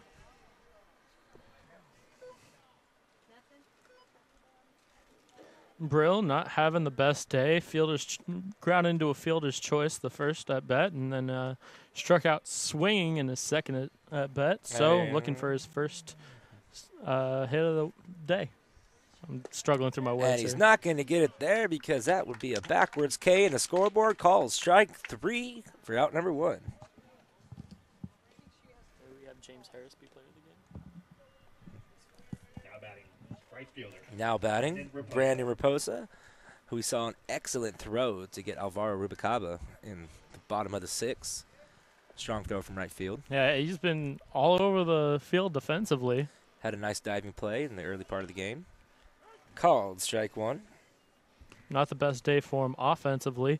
Struck out his first at bat and then flew out to David Fernandez at short. Nah, Alvaro Rubicaba at short, bud. I'm sorry. That's right. I'm so used to Yep. I never know where David Fernandez is. Just know he's on the field somewhere at all times. And that's a ball. Count goes 1-1.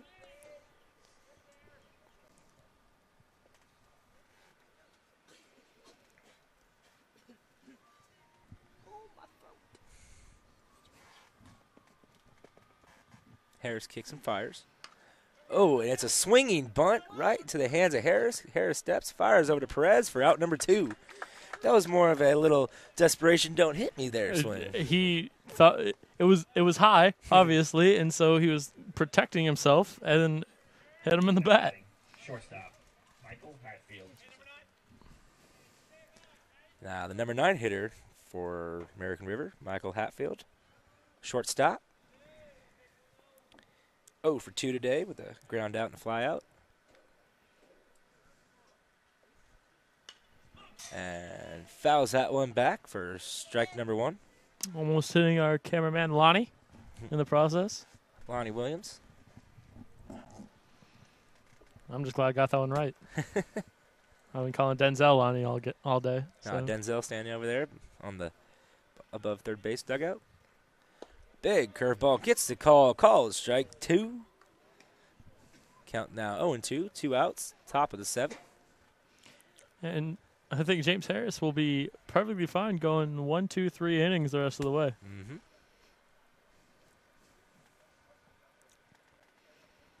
And there you go. Waste pitch there. Ball 1.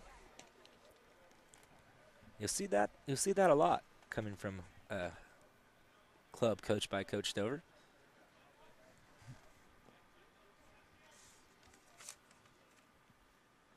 Big curveball. Just a hair low, and everybody was walking off the field. You know, you just got to remember, the umpire has power. Yeah. Yeah, he does. And you see a lot where it's a 3-2 call, and the batter starts walking to first base, and they call strike 3 just for you're out. Yep.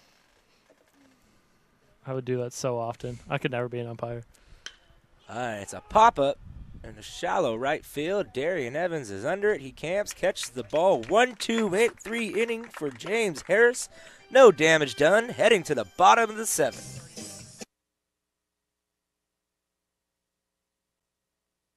Improve your English and get a better job and a promotion or transfer to a university. It is a great program. I feel more comfortable. I'm able to speak English more. Love my classmates is such a great experience for me. I can move to take some classes with native speaker here. I don't need anybody to translate me. Be part of our great program. Start your dream. Change your life. You'll never know what can get you until you try. Join us!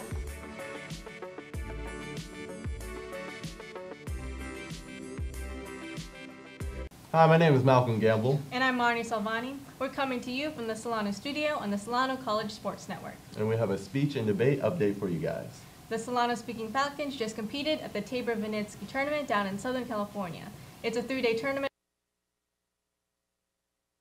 All right, and we're done stretching here in the 7th inning stretch. I never even got a chance to stretch. Now we're heading to the bottom of the 7th, and coming up for Solano is a number 3 hitter, Nick Perez. The bottom of the 7th for Solano.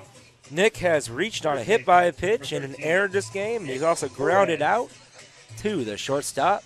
So this is his 4th time seeing the right-handed sidewinder, Thomas Peterson. And Peterson's pretty much had his number all game. Ball low. So you see Solano get a little bit quieter, and as the game goes on, they have a lead now. They're trying to protect it, a little bit more focused. Ooh, and Perez rips this one foul down the right field line into the opposing team's bullpen.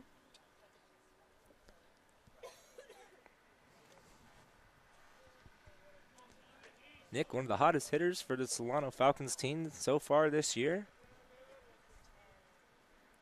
Lays off the outside pitch, called for a ball. Count goes 2-1.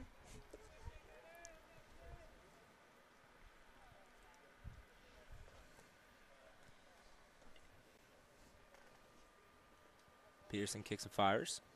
And Perez rolls over right to the hands of the first baseman. He scoops it up for out number 1. And look at that hustle there. That's what I like to see from a ball player. See, even though he knew he was going to be out, he hustled all the way through that bag like he was going to be safe. Yeah, you got to make the first baseman do something with it. He can't just saunter over there and put it on the bag. He has to at least run it out or throw it to the pitcher if the pitcher gets there first. Fernie reached on a fielder's choice his last at-bat and came around the score. And it's called strike for strike number 1.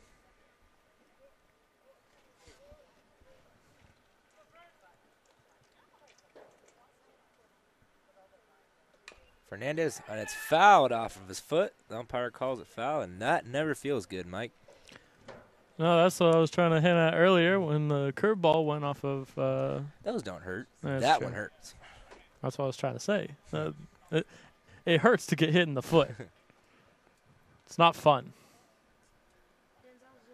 And the home plate umpire is taking a look at the ball, making sure the pitcher isn't tampering with it. Maybe drawing a little time for David Fernandez to take a breather, just make sure his ankle's all right. I'm sure it's fine. Digs back into the plate. Count 0-2 with one out here in the bottom of the 7th. And that ball is low. Count goes to 1-2, and that was a pretty close pitch to let go on an 0-2 count. Fernandez, very smart baseball player, knows his strike zone. Oh, and Fernandez rips it and it hits off Peterson. Peterson picks it up and lobs it over to first, makes the out. Great heads-up play by Thomas Pearson. I was just about to remark, you wonder why he's still in there. They got the 4-2 lead. Well, Solano has Deficit. the 4-2 lead, and you almost want to go to the fresher arms that are designed to get out 1, 2, and 3 batters. But, Peterson's been throwing a good game. He has been. His team's allowed, off the top of my head here, almost 4 or 5 errors. 1, 2, 3, 4. I see 4. So 4 errors. 4 errors. And a couple of strikeouts from take those errors away. Peterson. Oh, and that's a ball, just a little bit outside. Goes to the backstop. Darian Evans ripped one down the left field line his last at bat. Had himself a double. Then he got caught up in that awkward play at the home plate. And that ball is inside for ball number 2. Count goes 2-0. And he's looking to tee off on something here, Mike. He's sitting dead red fastball. You might as well. It's a hitter's count. You have a lead. Oh, he got it there and just missed it. It trickles over to third baseman, and third baseman couldn't pick it up. So Darian Evans is going to be aboard. And that's another error by this American River. And it's really been the left side of this infield. 2 on Michael Hatfield, and now... I'm sorry, yeah. 2 on Michael Hatfield. And they believe they called that a foul ball, it looks like. They're bringing Darian Evans back up to the plate. Are you sure? Count 2-1.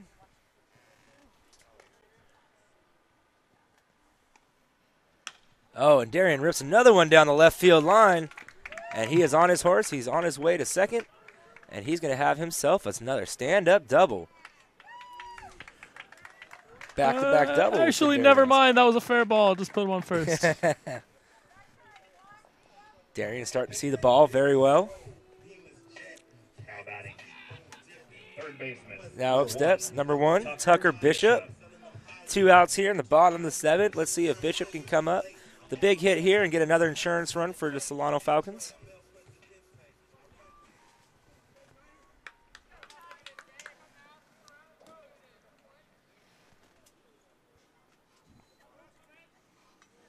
And Bishop is 0 for 2 today with a walk. And that ball is high. And, I won't be surprised to see Coach Doug Gimlet go to his bullpen. Maybe. Yeah, and they're ready to go. They're just throwing pitches just to throw pitches. Just to stay loose. Maybe get a little more work in. And Darian Evans slides back into second base. Checking the runner. But Peterson's starting to elevate his pitches a little bit, and that's where pitchers get in a lot of trouble. You'd think it'd be a little bit harder for a sidewinder to elevate his pitches. Ball inside. Count goes to 2-0. It's actually easier for a sidewinder. Really? Well, if you think about it, look where they're coming from. It's kind of an upward motion when they're coming around to the plate. Watch his release point here.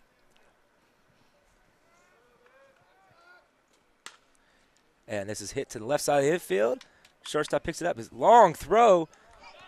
And he is safe at first. Good wheels by Tucker Bishop to get an infield single. But what a play by Michael Hatfield. Ranging to his right. Backhand steps, fires. Just needs a little more arm to get the speedy Tucker Bishop. Tucker Bishop, no slouch on the base paths. And that's another hustle play from Solano, something they've been lacking in the last couple of games. And here we go. We're having a pitching change. That's American River College is going to their bullpen. That's the end of the day for Thomas Peterson. 6 2/3 innings of work for him.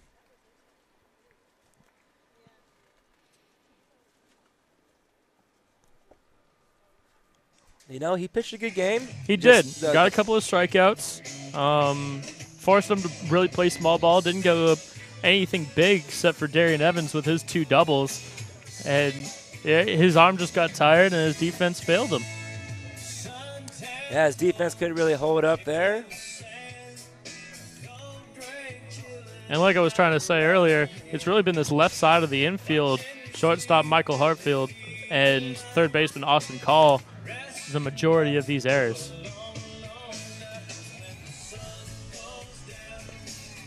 You know, I can't see the number on the back of the new pitcher for the American River College Beavers.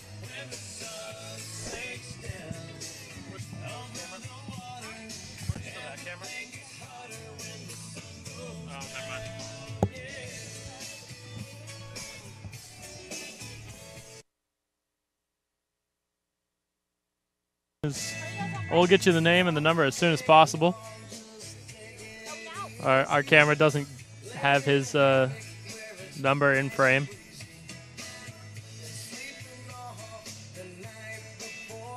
And he looks a little more of like a junk ball pitcher. Big looping 12-6 curve, a little bit of a sweeping slider, not too hard. Kind of a low 3/4 release. There's that slider I was just touching on. He seems to almost be telegraphing his pitches by his release point. His slider a little bit lower, his curveball a little bit higher. Yeah, he comes way out with a 3/4 release there. Way out here, he drops his elbow a little bit for the slider, like you just nailed right on the head, Mike. So that's not exactly the best thing. You know, that's something hopefully these guys in the dugout are keying in on right now, and I'm sure they are because they are smart baseball players. And they're smarter than I am, and I'm even figuring it out. I think it's 13, number 13.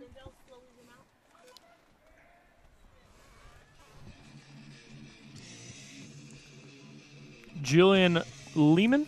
Julian Lehman. Freshman right-handed pitcher, only 2 innings of work so far. ERA of 9, but that's what happens when you're only have 2 innings of work. And there's nothing else even close to that. The only thing close to that number is number 14, and he's a left-handed pitcher. So we're just going to go ahead and say that's Julian. Nick Burns to the plate, DH. And that's a slider outside for ball 1.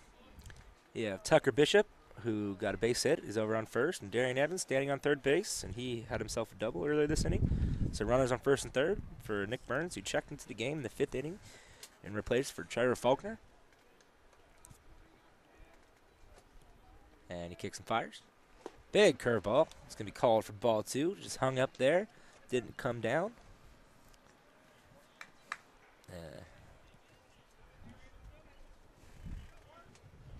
And it's not often you see a change in the DH spot. Usually DHs, since they're not playing defense, kind of just stay wherever they're going to be. And, you know, Julian Lehman, 3 straight pitches, 3 straight balls to come out of the bullpen. That's something that Coach Doug Gimlet does not like to see, and he has some more action going on in his bullpen. And he gets a strike call there on the high outside corner.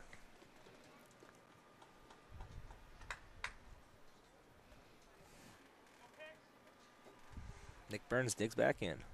2 outs, bottom of the 7th. Solano leads 4-2. And there's a curveball. Gets it in. Count goes full. Again, we see that low, almost sidearm release for the slider.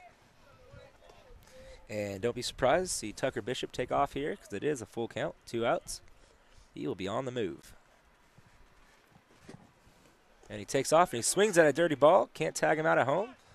Throws it over to first for out number 3, and that ends the 7th. Solano still leading 4-2, heading to the 8th.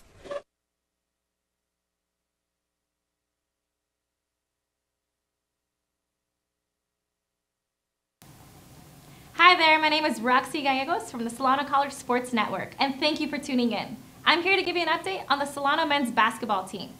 Last Wednesday, February 12th, the Solano Falcons took on Marin, and what an exciting game it was. Solano was down 10 points at halftime and came soaring back. Ryan Sondy and Brandon Davis led the charge, jumping ahead 1 point with 26 seconds left on the clock. After Marin called the timeout, they designed a play by Troy Moses that put them 2 points ahead, which proved to be a game winner as Solano lost a heartbreaker with a final of 65-67. Once again, my name is Roxy Gallegos from the Solano College Sports Network. Thank you for tuning in. Go Falcons! Hi, I'm Lonnie Thompson, cameraman here at Solano College Sports Network. Thank you for watching SCSN, your home for Solano sports. Now back to the game.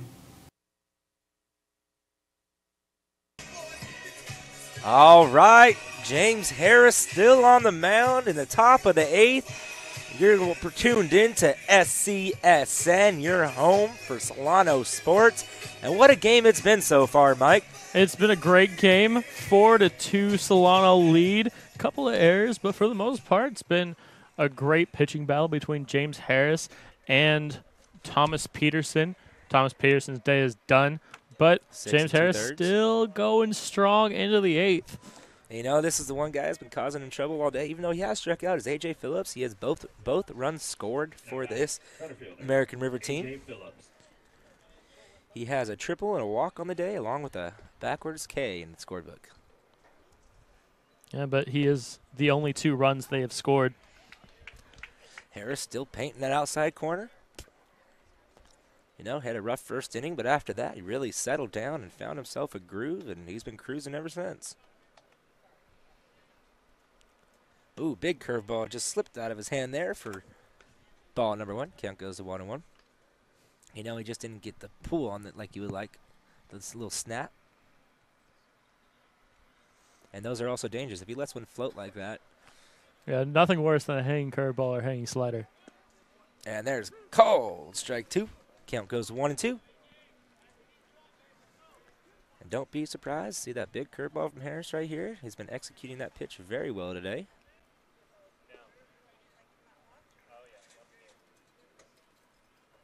Harris still looking for sign, and Phillips calls time. And he's crowding the plate a little bit. Yeah, he's been doing that all day. Mm-hmm.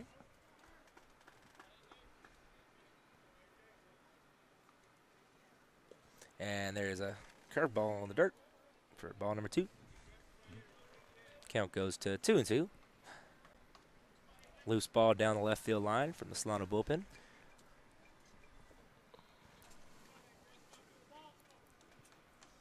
And the Virginia Tech Duke game has just kicked off. Oh, and Phillips pokes it. Oh, Fernandez, way to get a glove on it there. He had no play because Phillips has excellent speed, and Phillips has himself a single. Now 2 for 3 on the day for A.J. Phillips, and up walks Tyler Smith, who He flied out. He flied out. Okay. Out. And it looks like James Harris' day is done with 7 innings pitched, 2 earned runs, and he had himself one heck of a game. He gets a nice ovation from the crowd here at Billy Louise Yarborough Stadium.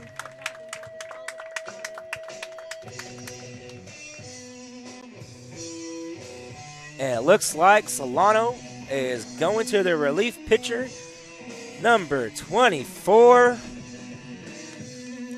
Drew Lamont. We saw Drew earlier in the last game he played. He went 4 2/3. Yeah, he's brought his ERA down a little bit. Had a great outing in that game. Really chewed up some innings for Solano. After, I believe it was Ryan Ernest, didn't get too far in the game. Drew Lamont came in and had some great long relief.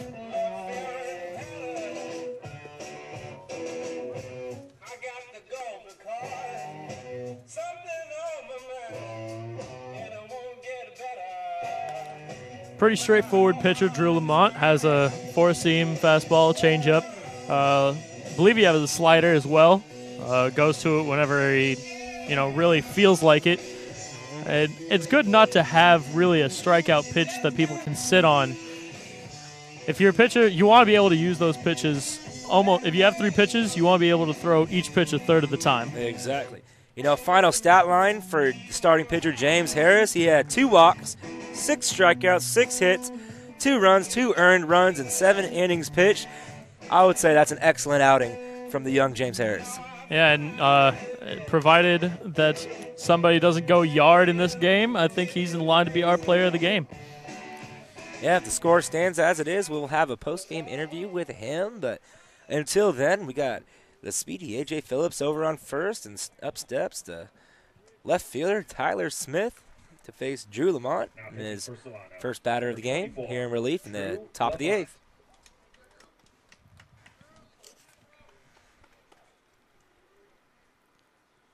And Drew looks in, checks the run over at first, and I would not be surprised to see Phillips go here.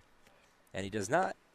And has a little bit of a ball low. Looks like they almost went for a pitch out. Yeah, sort of a pitch around almost. You don't want to hit and run with A.J. Phillips on the base paths. But they're still up 2 runs, so even if you hit and run, just make sure of the out. Yeah, but there's still 2 innings of work left to do. And the runner's going. Acosta comes up throwing. Good throw, but can't get the speedy Phillips. Phillips going to third, and they're going to hold him at third. And that's what A.J. Phillips has been doing all day. All season, really. Havoc on the base pass.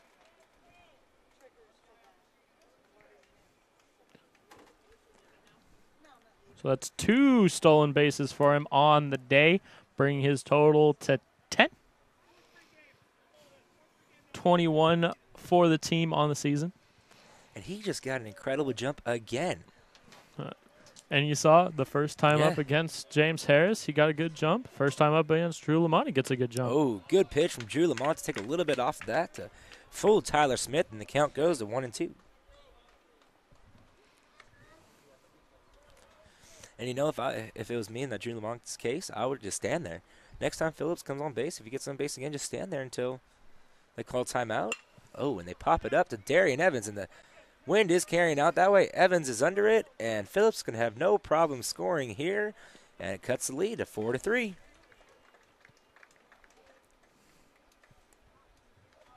Man, A.J. Phillips having himself a game.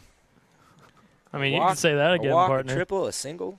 3 runs on the day. 3 runs scored, 2 stolen bases, but he also has a backwards K. That's true. He did strike out looking in the 3rd inning. And that was really the start of James Harris getting into his groove. And Joe Williams up the plate. And he gets the first call strike. Count goes to 0-1.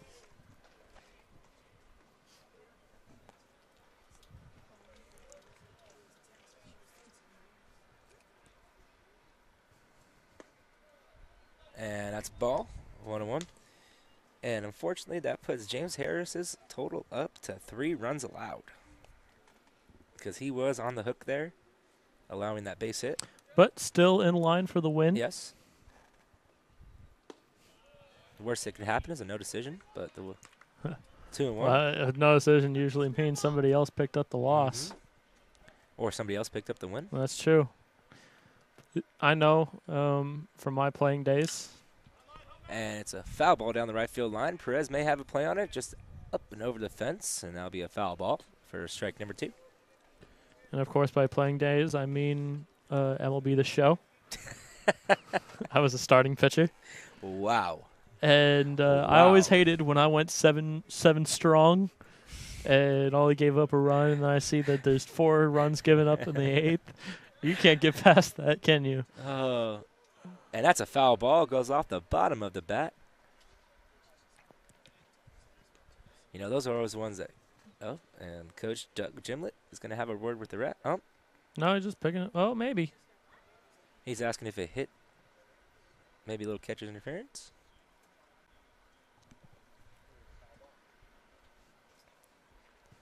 Both coaches having a little talk here, saying he flicked his wrist just enough to show the hands.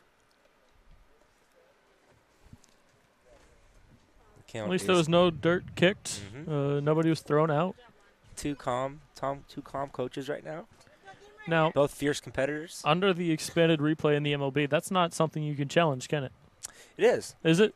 You can challenge a hit batsman because that could go either way. That's a decision call. Drew Lamont shakes off the pitch. He gets the pitch he likes. He rocks and fires. And it's a chopper over to Tucker Bishop. Bishop handles it, throws it over Nick Perez, and that's for out number 2.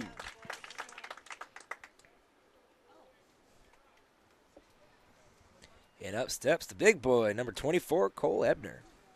Cole has 2 singles on the day, and he also flew out to the center fielder. Cole Ebner. He's been seeing the ball having well. a very quiet, good day. No, he hasn't done much damage to the Falcons today. I think he actually has an RBI. He does not. He does not? Does not. Who brought A.J. Phillips in the first? The first inning was Tyler Smith. Tyler Smith, really? It went walk, stolen base, pass ball. Oh, that's true. And then he got a base hit. And then we had that crazy play over at third base when the unconventional double play. And he rolls over the top of this one into the hands of Tucker Bishop. Same play, same out. That's out number 3. And we're heading to the bottom of the 8th. Solano leading 4-3.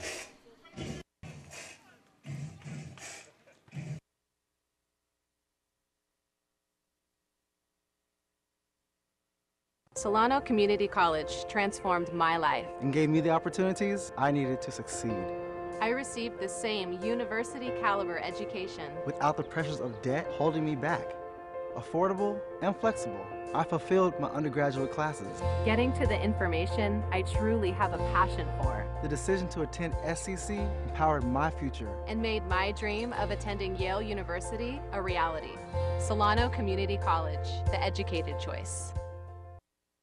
Hi, my name is Malcolm Gamble. And I'm Marnie Salvani. We're coming to you from the Solano studio on the Solano College Sports Network. And we have a speech and debate update for you guys. The Solano Speaking Falcons just competed at the Tabor Vinitsky Tournament down in Southern California. It's a 3-day tournament hosted by Cerritos College. On the first day was strictly debate, and guess what? All our teams broke was Roxy, myself, Alice Hoover, and Antoinette Shirley.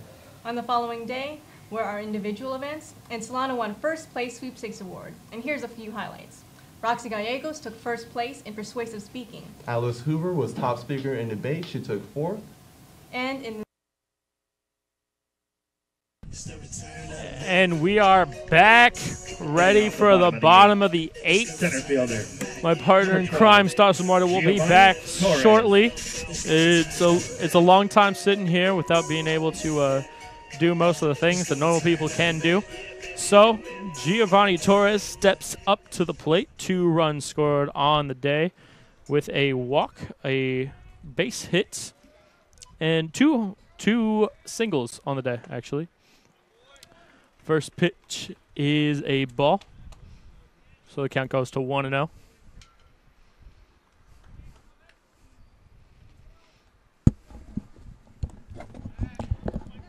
Swings through that one and is 1-1. And how you doing, partner? Feeling better? Feeling better now. Okay. Needed my mid-inning relief. And it's ball number 2. 2-1 to count Torres. Gio having himself a pretty good day today. Yeah, 2 hits, a walk. Came around to score twice. And the count goes to 3-1. And Julian Lehman. You know, it was nice being play-by-play for 3 pitches. Squares around the bunt, pulls it back, draws a walk, and it puts him on first with a leadoff walk. 2 walks and 2 singles today for Torres, and 2 scored runs. So the magic number for him is 2. Now I will have to say this: catcher Ian Acosta, one of the most classic walk-up songs, "The Joker" by the Steve Miller Band. Who doesn't like the Steve Miller Band? I don't like the Steve Miller Band. You don't like the Steve Miller Band? No, I'm just kidding. I just like to ruffle you know your what they feathers. sing, right? No. You don't know what they sing? The Joker? Well, yeah. I mean, I've heard the song. Fly Like an Eagle? Oh, okay. Fly like Yeah, an yeah, eagle. yeah, yeah. Space Jam, going back, to the Is early 90s. it really? Yeah, Okay. that's Steve Miller. Did not know that. And we have a meeting on the mound. Looks like Coach Doug Gimlet wants to have a word with his pitcher, Julian Lehman. And it looks like he's going to go to the pen, pointing down that way. We'll have ourselves another pitching change. So when you think of making a change, think Speedy oil change out tune-up. Well, when you're thinking of change, think of the change that you get at the cafeteria here at Solano. I don't know. Off the top of my head. Reverson CSN, Comcast Sportsnet, or you can catch the Oakland A's.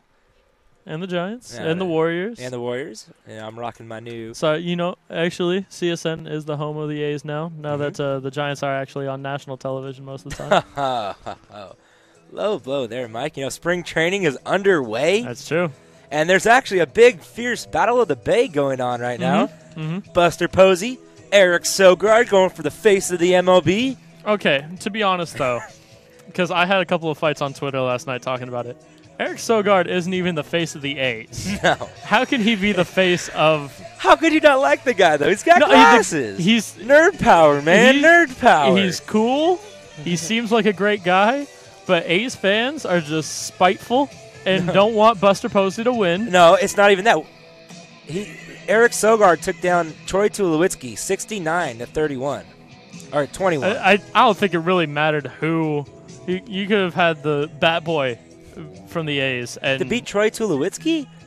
Troy Tulowitzki, I'm just saying, if he stays healthy, one of the best shortstops in the game. When you have it be a popular vote, A's fans are more determined than any other team. That's what it comes down to. You know what? Why not put Sogi up there? You know what? He's not an everyday starter, but he gets the job done. It's still a long way to go because Derek Jeter's still in the mix. So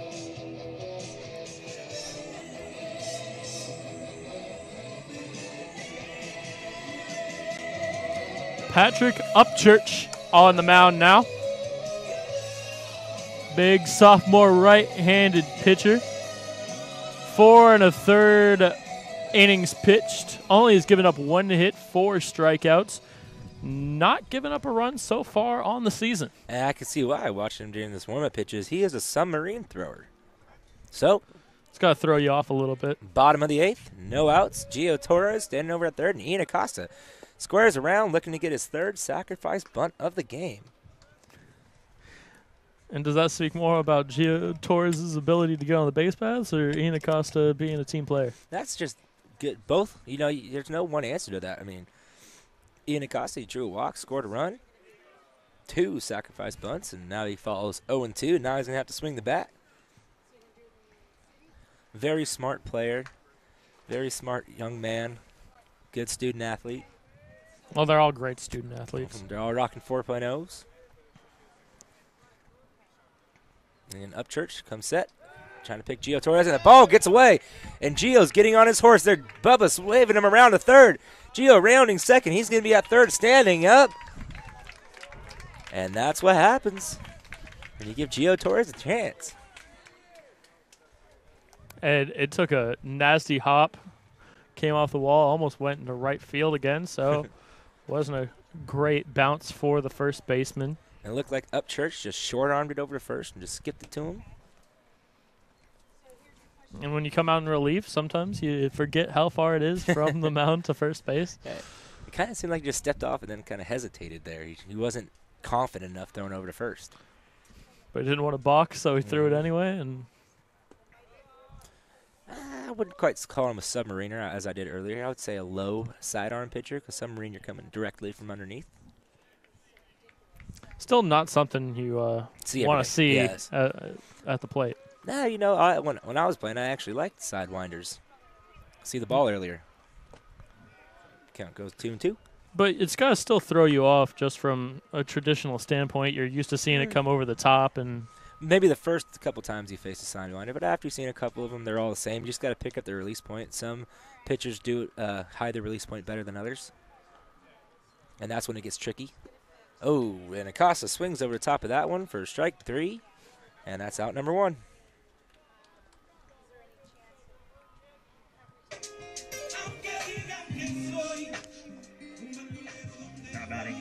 Shortstop. Oh, and Rubicaba comes to the plate for his 4th out bat of the day. Still looking for that first hit, or second hit. He has a double in the second. My mistake.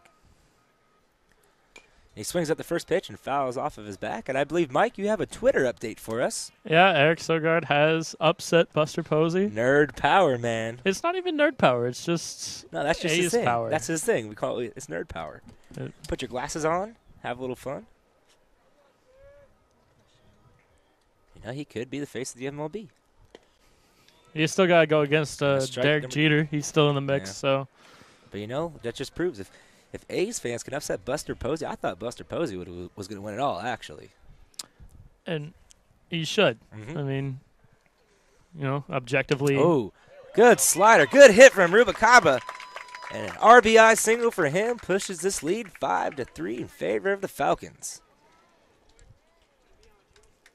He read that ball perfectly on an 0-2 count. Now batting, left fielder, number 3. Now coming to the plate, number 3, Bobby Contreras, the left fielder.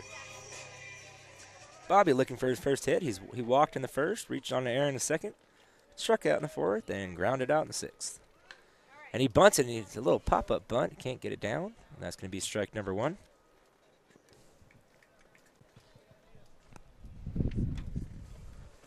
You know, Solano showed the bunt a lot today. They've been sacrificing a lot, bunting a lot.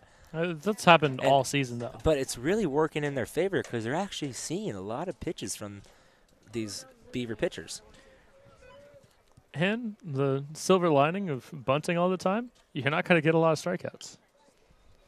And Bobby pushes that one foul. I mean, unless he should have maybe laid off that pitch there. It was a kind of like a curveball coming in. Curveball almost in the dirt. Mm-hmm. He falls 0-2.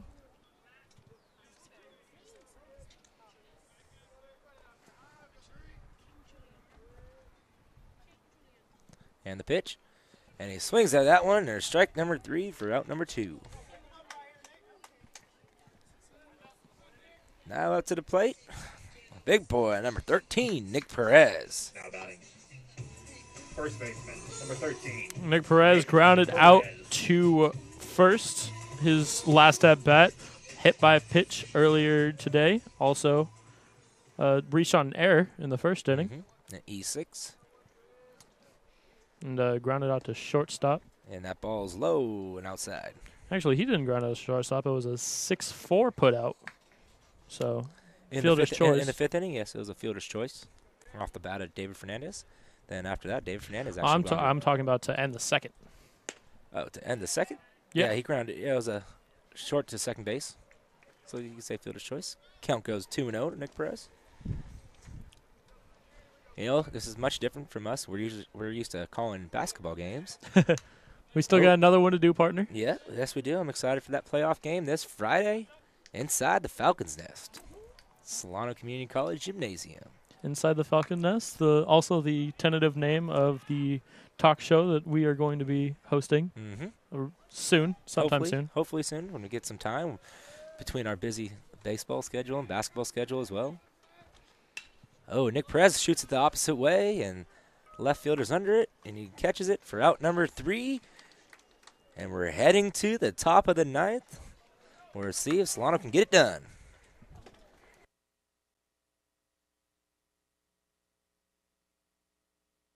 Next 3 weeks, the Solano-speaking Falcons will be hosting the state tournament in Concord, where we will be taking home the gold. Go Falcons. Hi there, my name is Roxy Gallegos from the Solano College Sports Network, and thank you for tuning in. I'm here to give you an update on the Solano men's basketball team. Last Wednesday, February 12th, the Solano Falcons took on Marin, and what an exciting game it was. Solano was down 10 points at halftime and came soaring back. Ryan Sondy and Brandon Davis led the charge, jumping ahead 1 point with 26 seconds left on the clock. After Marin called the timeout, they designed a play by Troy Moses that put them 2 points ahead, which proved to be a game winner as Solano lost a heartbreaker with a final of 65-67. Once again, my name is Roxy Gallegos from the Solano College Sports Network. Thank you for tuning in. Go Falcons! Hi, I'm Lonnie Thompson, cameraman here at Solano College Sports Network. Thank you for watching SCSN, your home for Solano sports. Now back to the game. All right, we're heading to the top of the ninth here on SCSN, your home for Solano sports, and we are at Billy and Louise Yarborough Stadium, where it's been a great baseball matchup between your Solano Falcons and the American River College Beavers. And we have a pitching change, a double switch. David Fernandez coming in as the closer, and really David Fernandez does a little bit of everything. Played second, played short, played second, and now he's on the mound for relief, hoping to get the save. And you know, Bobby Contreras moves over to second base, take over the duties for David Fernandez. And I'm not sure who checked in the left field, can't see that far away, and we didn't get the official call from Stover, but we'll get the name to you shortly. But Solano 3 outs away from finishing off this game, up by 2 runs. David Fernandez. And up steps their number 5 hitter, number 11, Austin Call, third baseman. Oh, I believe they actually had a Colton Freeman checking into the game.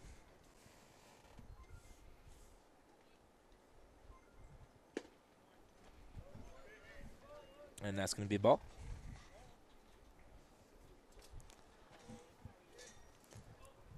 Freeman came in for Austin Collins, pinch hitting for him.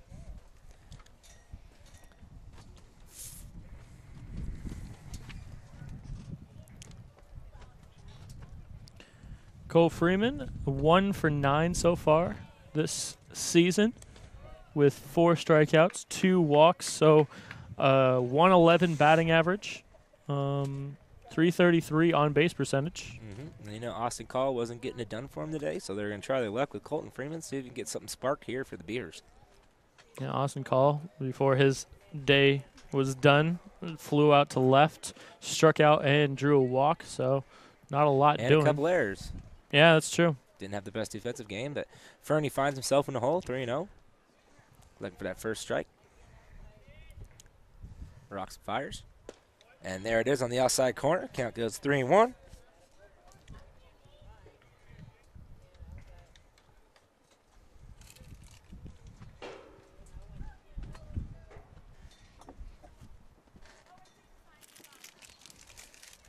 Oh. And Freeman takes a big hack at it, and it's going to push the count to 3-2.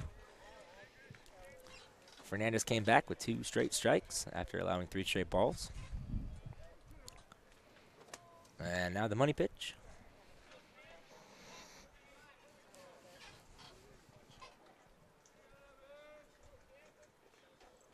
Big curveball called. Strike 3. Got him looking.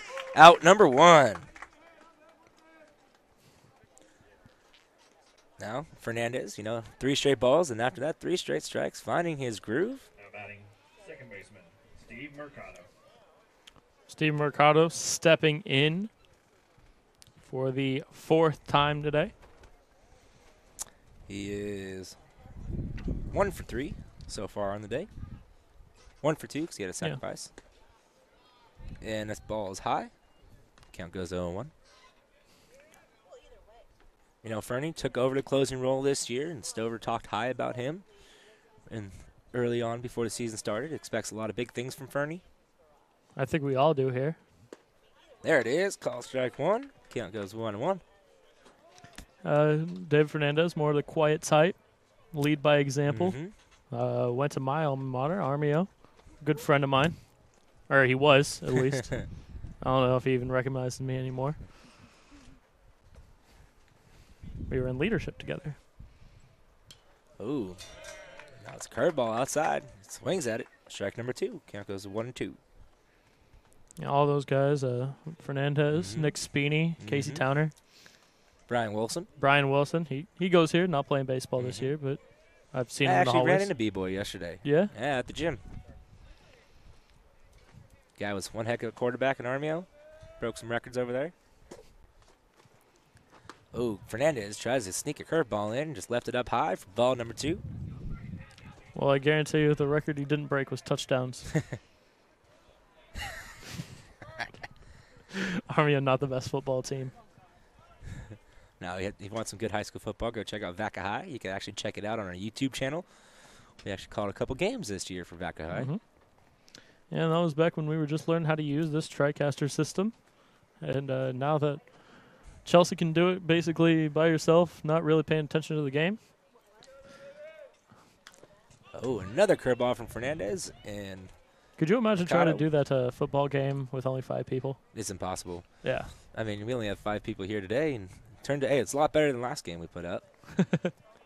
Well, I think we have it figured out now, dialed in. Count is 2-2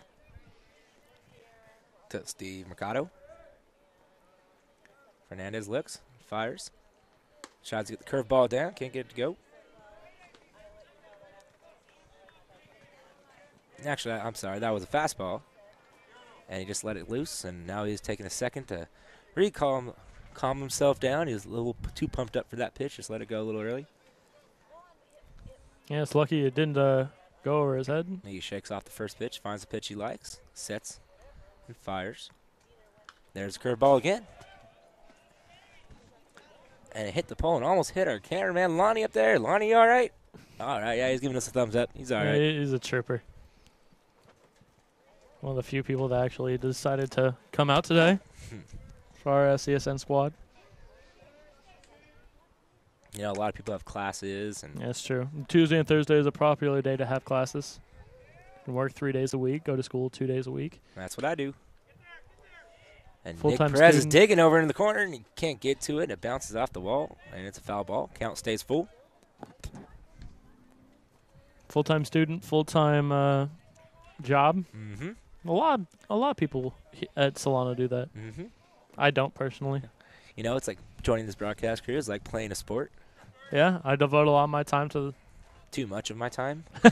My girlfriend. Way too much of my time. My girlfriend is why don't you ever hang out? No, I'm just kidding. She's a good girl. She doesn't complain. She actually likes it. Another curveball from Fernie. Yeah, she was in attendance to the last basketball game that we did. Yeah, she came out to support us, check everybody out, got to meet you guys. As well as Stanley Sr., Stosh. Pop Your Stosh. father.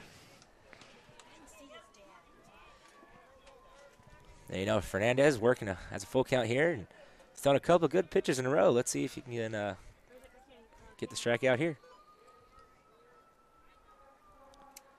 And there it is. And Mercado fouls it off again. Steve Mercado does not want to go down. No, he does not, you know. Easily. Fernandez mixing his pitches. Curveball, changeup, curveball, changeup. You know, right now, if I was him, I'd be throwing a fastball. And David Fernandez, one of the few people we didn't actually get a chance to talk to. On the day we did interviews, he had 102 temperature. Still wanted to stay out there and practice with the team, and Stover was like, no, you got to go home. So a real There worker. it is. Oh, and Mercado rips it into left field, and he has himself a single. And the Beavers have something working here in the bottom of the ninth. What a good at-bat from Steve Mercado. I believe he ranked up 10 pitch at-bat there on David Fernandez. Got to be close.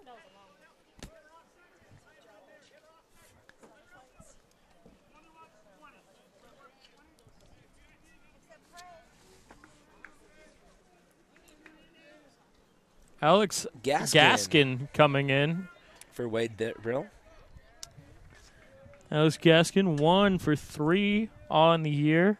So, batting .333, on base percentage of .600. So he doesn't have any walks. Oh no, he has 2 walks. I'm sorry. And Fernandez couldn't get the call there.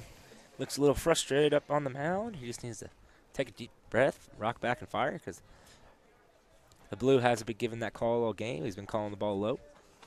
You'd think from his vantage point at second base, he would have known that by now.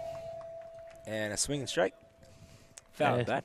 And Alex Gaskin is right on it, fouling it straight back. You can tell his timing's pretty good there. Just missed it. Gaskin digs in. Fernandez comes set. Checks the runner. Looks up. Kicks and fires. Curveball, can't get it down. Ball 2.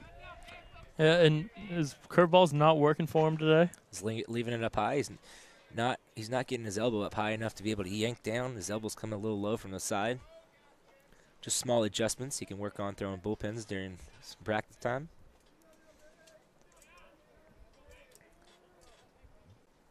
Fastball. And Gaskin gives it a ride in the center field. Gio Torres going back, and it one-hops the wall. Torres gets it, throws it in, and they're holding Freeman on first. Mercado on third base, runners on second and third, and the Beavers are threatening here in the top of the ninth. And that should have been a run scored, but Steve Mercado didn't know exactly where that was, if center fielder was going to have a play on it. So didn't want to run all the way to third and have to run all the way back. So. And Gio didn't have the best jump on it. It seemed like he got lost and turned around there. With the way this wind's blowing, you never know what's going on up there, man. It's going that way. When he gets up. Yeah, and it's going that way. It may seem like it's going that way. It's going that direction. It's like an R.A. Dickey knuckleball up there. It's bouncing. Especially on the run, trying to track it down, it's very hard. That's why I don't play the outfield. The only reason, not because of my stature. 4 for 19. Josh Hilburn checking into the game. And they're pulling out all the stops, American River. It's 3 pinch hitters so far today. And really a strikeout situation for Fernandez. Tying run on second base. I mean, if you want to, you could walk this guy intentionally, bring up Michael Hartfield, who hasn't done anything on the day. Maybe get him to ground into a double play. And it's a little bit outside for ball 1. But the only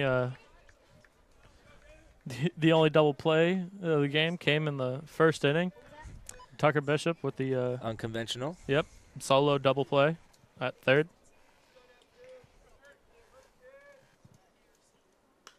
Oh, and Hilburn, he's excited to hit the ball right now. That ball was way outside, and he takes a hack at it. Count goes 1-1. Well, when you're not always in the starting lineup, you tend to get a little jumpy the first couple pitches. Especially when you have runners on second and third. You hear the possible winning run, you're trying to take 1 yard. Oh, good pitch from Fernandez. Blew his doors for strike number 2. Blew his doors. I like that. Josh Hilburn only 2 for 13 on the year, 5 strikeouts, 3 walks, 2 stolen bags, batting .154. Counts 1-2.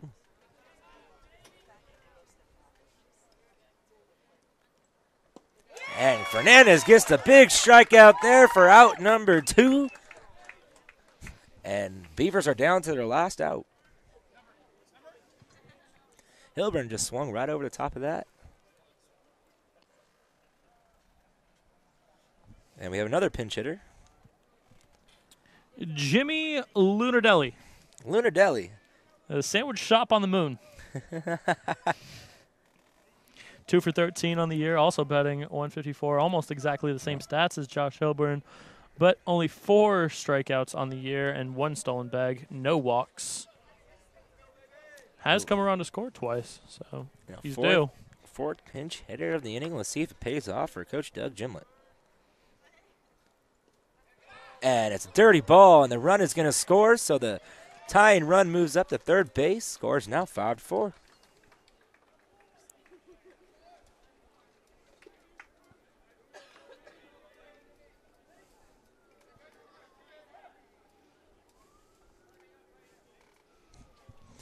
Count 1-0 now. Now the pressure's starting to build up here for the Solano Falcons. Fernandez calms himself on the mound, takes a deep breath, and he's ready to rock and fire. Tying run 90 feet. Oh, and Lunardelli gets a hold of this one. At 1 hops the fence, and this game is tied. Lunardelli's rolling into second, and he's going to be standing on second with a stand-up double. And this game is tied in the top of the ninth with 2 outs. So the pinch hitting worked for Coach Doug Gimlet. And now up steps the hottest hitter for this Beaver team, A.J. Phillips. 3 runs on the day, 2 hits, 1 triple, 1 single, a walk, and 1 strikeout. And 2 stolen bases. That's right. You know, Fernandez really needs to buckle down here and get this out. And it ruins James Harris's bid for the win. Best he can do is a no decision now. Well, obviously, he's a no decision. That's what he is. Curveball call for strike one, and Fernandez is out ahead.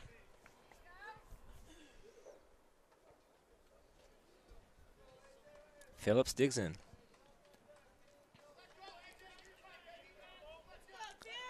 Fernandez comes sets. Fernandez checks the runner, and he kicks and fires.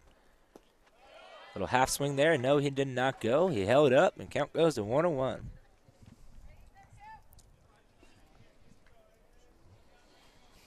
How inconsiderate of American Canyon to tie this game, not end it. American Canyon? American River? American River. I got a half right. Well, American Canyon's inconsiderate too. You know what? I don't even know what high school that is. That's American Canyon High School? That's showing my age. Oh, and Phillips swings over the top of that one for strike two, and Fernie has him in the hole, 1-2.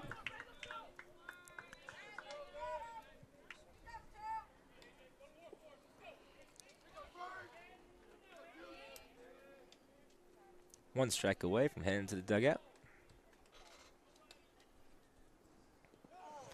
Dirt ball, but good block by Ian Acosta to keep it in front of him and not allowing the runner to move up to third. Count goes 2-2.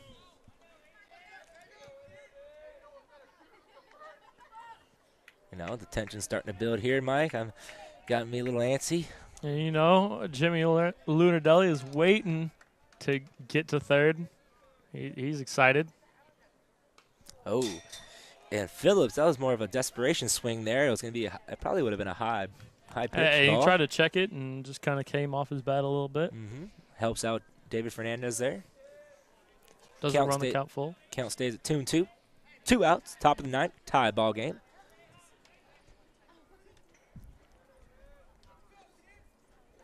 Runner going, and it's grounded right into the hands of Rubalcaba. Rubalcaba over to Perez. Perez digs it out, and it's a tie ball game heading to the bottom of the ninth. Let's see what Solano can do. Solano Community College transformed my life. And gave me the opportunities I needed to succeed. I received the same university caliber education without the pressures of debt holding me back. Affordable and flexible, I fulfilled my undergraduate classes. Getting to the information I truly have a passion for. The decision to attend SCC empowered my future and made my dream of attending Yale University a reality. Solano Community College, the educated choice.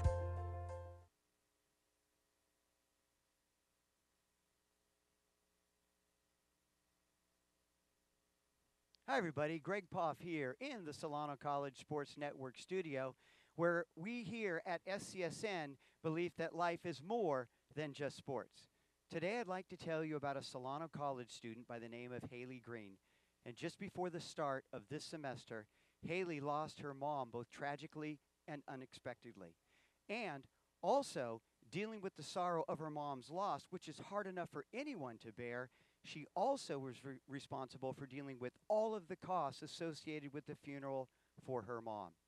As a result, Haley had to use her grant money that she had just received to help pay for her college education and use that money towards all of the funeral costs. Earlier today, I had a chance to speak with Haley.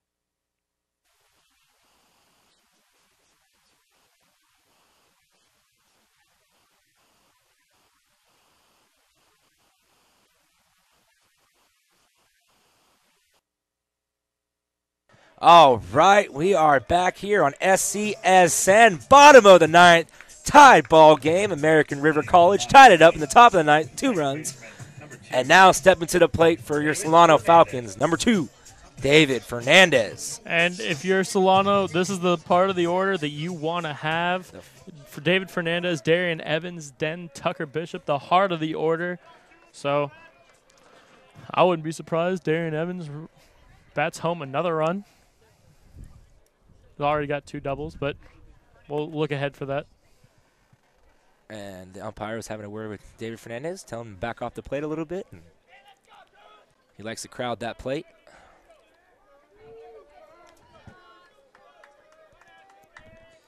And Patrick Upchurch, first pitch, called strike. Upchurch in his second inning of relief work. The sidewinder. Right-handed sidewinder.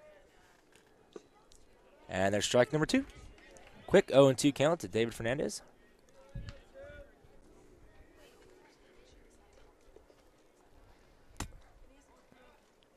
And hopefully the Solano can get it done here because I actually have a test at 6 o'clock this evening. No, you don't. You're Philosophy. No, I'll just do this by myself. It'll be fun. And Fernandez fouls it back to the backstop. Stays alive. Count still 0-2. I'll have my boy Denzel come over here and fill in for you. But it is only 4:45, so. And practice is about to be out, so Greg Poff will be joining us if this game goes into extra innings. And Fernie grounds it to the second baseman. He picks it up, fires out at first. Out, number 1. Now coming to the plate, 5-banger, number 9, Darian Evans. Darian has had back-to-back doubles his last 2 at-bats, ripping the ball down the left field line. Let's see if he can stay hot and do something for the Falcons here. And you see the left fielder for American River playing, actually Shading. the entire outfield, shading left, shading him to pull. And he goes to the opposite field, but right into the hands of the second baseman. He kicks up and fires, and that's out number 2. Thought about going the other way there. Oh, well, if they're giving you that entire right side. Tucker Bishop now to the plate. He singled in his last at-bat.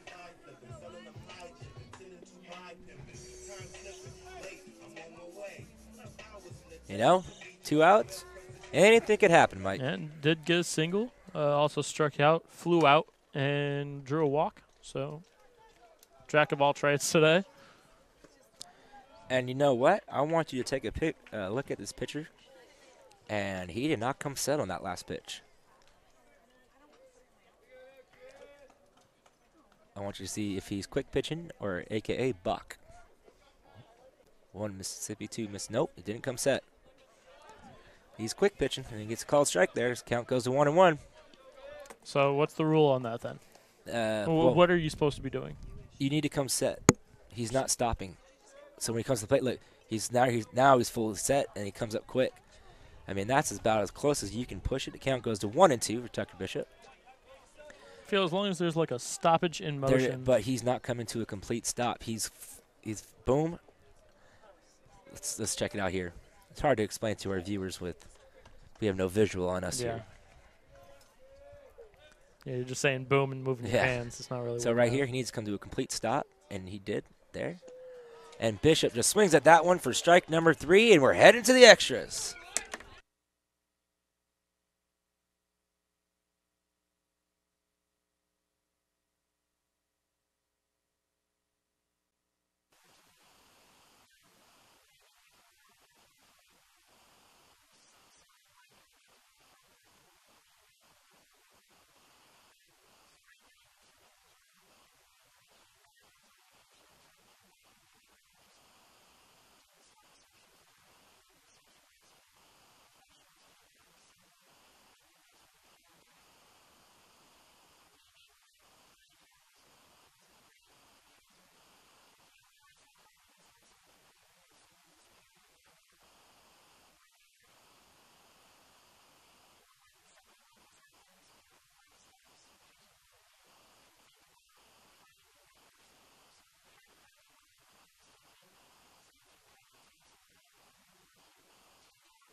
And we are in extras, folks, and you are tuned in to SCSN, your home for Solano sports. 9 wasn't enough here at Billy and Louise Yarbrough Stadium, where this is a great matchup between American River College and your Solano Falcon. The game is tied at 5. The Beavers came back with 2 runs in the 9th to tie it up.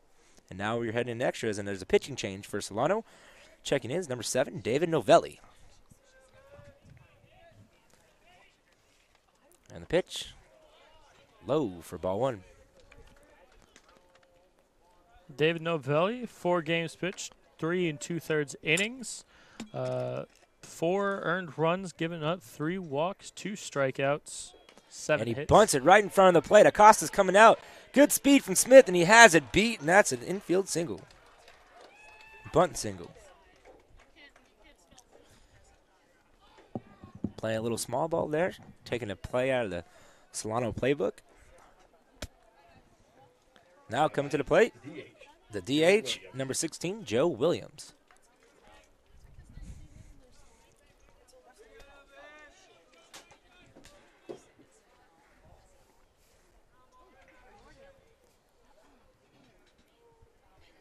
Novelli checks the runner, comes set. He kicks and fires, and there's a bunt, and there's a strike call there for strike number 1. So, top of the 10th, 5-5 all. I don't really have much to say on it. It's just catching it up. It's been a hard-fought game between both teams, and each 2 team runs scored for American River in the top of the 9th. And runner going, pitch out, throws it down, got him. Oh, and he just slid under the tag there, and Stover's going out to have himself a word. And the crowd here at Solano is not liking that call. As Stover calmly walks out to the umpire. If that was me, I'd be furious. The ball clearly beat the runner there. But the ball has to tag him, not the fielder. Yeah, but, you know. Saying he slid around the tag on the swipe tag. I mean, Stover, he's a big boy. He's pretty intimidating, I would say. But these umps are ruthless. And they're not going to get too excited. There's going to be no overturn there. No outs, runner on second with the big banger. Joe Williams up at the bat. Good throw, good exchange.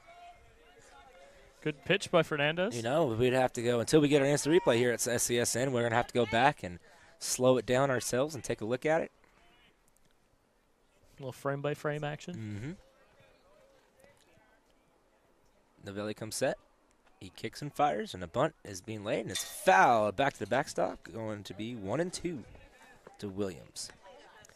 You know, as the day is coming to an end here in Solano, the sun is starting to set. The clouds are coming in. The wind's starting to pick up a little bit. It's getting a little chilly here, Mike. It's been a little bit chilly all game, but it is starting to drop. That's usually what happens when the sun starts to go down. In case you didn't know that stuff. Oh, really, Mike? I mean, I'm not a meteorologist, but thank you for being helpful, Mike. Always trying to help out.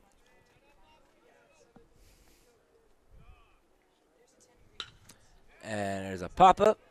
Darian Evans is under it, and Smith is going to try to tag it. Whoa, what a cannon. Is it there? Oh, just a little too high of a hop. If it was a little lower, he could have had him, but what a strong throw by Evans just to make it contested. Yeah, I mean, all 3 arms in the outfield are great arms. I think maybe the worst of the 3.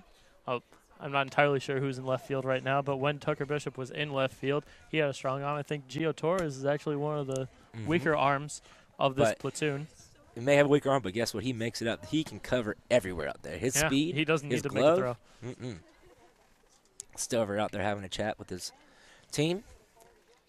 Well, because now you got a runner on third, one out, and you don't want to go down. You know, with the way this game's been going, look for the suicide squeeze. Yeah. I mean, you do have your best hitter. Everything else. You do have your best hitter, Cole Ebner, up at the plate, who's been ripping the ball today. Yeah, I mean, but they've been on first pitch fastballs. First pitch fastballs. So Stover's probably saying, "Hey, you know what? Don't give them anything to swing on the first time. Pitch around them almost, because if you walk them, no big deal. Because then you have Colton Freeman coming back in unless they have another pitching change, and he struck out the last time. So I think you might want to take your chances. No, it looks like they're going to go right at him. And that's a ball. Count goes 1-0.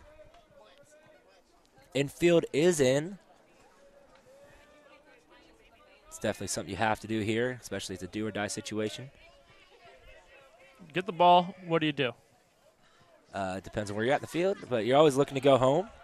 Check the runner at third to go to first. Yeah, so it doesn't really matter where you're at. I mean, if you're in the outfield, obviously, but if you're in the infield, it's all pretty much the same. Look the runner back, throw it to first. Make sure the out. Yeah.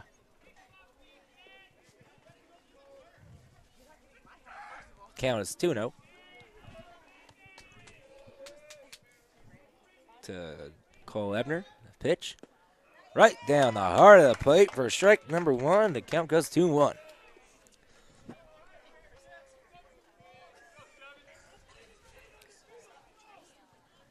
Novelli is ready to go. He's already standing on the mound. He is staring down Ebner. He wants this hitter. Strikeout situation for him. And you hear the chatter coming from the American River dugout. And it's a ground ball up the middle, and that's going to score a run, and Ebner has himself an RBI single.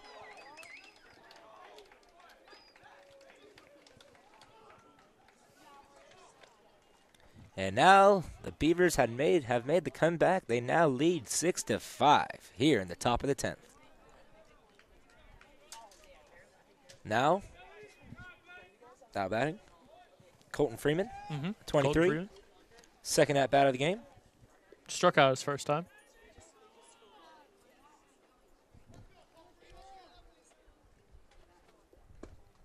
And the ball's low outside. Count goes 1-0.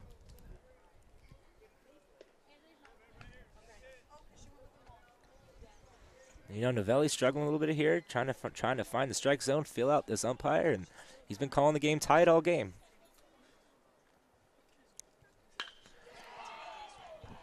And Freeman pokes a single out to left field. Now they have runners on first and second with 1 out.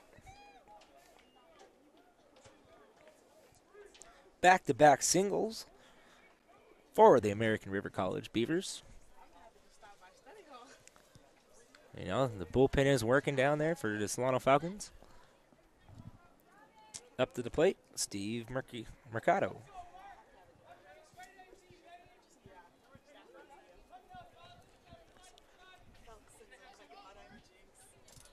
One out, top of the 10th. You're tuned in to SCSN. You're at home for Solano Sports. You all right, Stosh?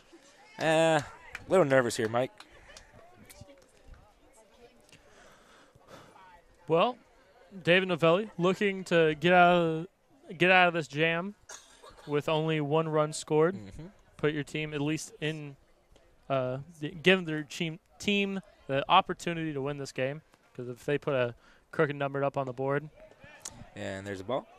If they put a crooked number up on the board this inning, the chances of you winning, I mean, then you got to put up at least 2, hopefully 3. It's a lot easier to put up 1 and continue the ball game. Hey, no, and the later we go in this game, the quarter is getting checked out. The umpire right there behind the mound. He's got his full gear on, gloves, and mask. And that's ball alone inside. Count goes 2-1. Yeah, I'm cold. I'm cold. Yeah, I need to go get my sweatshirt. Fine. Chelsea's fine. I'm fine. Well, Chelsea also has a big jacket on. Denzel's fine. Lonnie's fine. And Mike, remember, you're a big boy. I am a big boy. And it's foul back. Over the backstop for strike number 2. Count goes 2-2. Novelli could really use a strikeout here. Beavers lead 6-5. I mean, you'll settle for a ground ball double play. But at this point, you almost don't want to leave it up to your defense. They haven't really let you down, but you want to finish it yourself if you're the pitcher. Kicks and fires. And it's ripped right into the hands of Rubik. He drops it, flips it over to first. Tag him. And he's out. And throw it to third. And that's a double play. Oh. Is that the end of the inning? Which I don't understand that because that's a double play. Did he call? Yep, the umpires called the infield fly rule. I do not like that call because it was a line drive. But that's why the infield fly rule is there. Yeah. Of course. So all runners are safe, and Steve Mercado gets a fly infield fly rule, IFR 6. That's a thing. Second out of the inning. Now up steps Alex Gaskin. Gaskin takes the first pitch strike. I mean, if I'm Rubalcaba, I'm dropping that one too. Yeah, I mean, that was a great heads-up play by Rubalcaba. Thought for sure that the umpire would have called a double play there. And that's fouled back. Gaskin finds himself in a hole 0-2. You know, he had that big double in the top of the ninth to help tie up the game.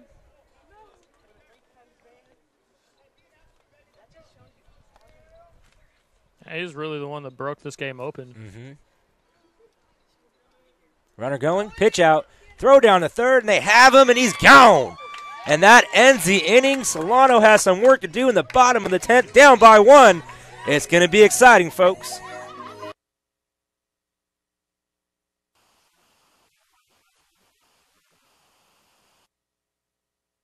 With the help of the Solano College Educational Foundation, a fund has been created on behalf of Haley. If you'd like to support this fund, you can do so and make donations to the SCC Educational Foundation. And if you make a check, earmark it to the Haley Green Support Fund. You can mail donations to the SCC Educational Foundation at 4000 Sassoon Valley Road, Fairfield, California, 94534. With our help, we can help provide Haley with all of the support she needs to achieve her future academic, career, and personal goals. This is a great opportunity to dig deep and help a fellow member of our college community who is in need. This is Greg Poff from the Solano College Sports Network studio, reminding all of us it's more than just about. Solano Community College transformed my life. And gave me the opportunities I needed to succeed. I received the same university caliber education. Without the pressures of debt holding me back. Affordable and flexible. I fulfilled my undergraduate classes. Getting to the information I truly have a passion for. The decision to attend SCC empowered my future. And made my dream of attending Yale University a reality. Solano Community College, the educated choice.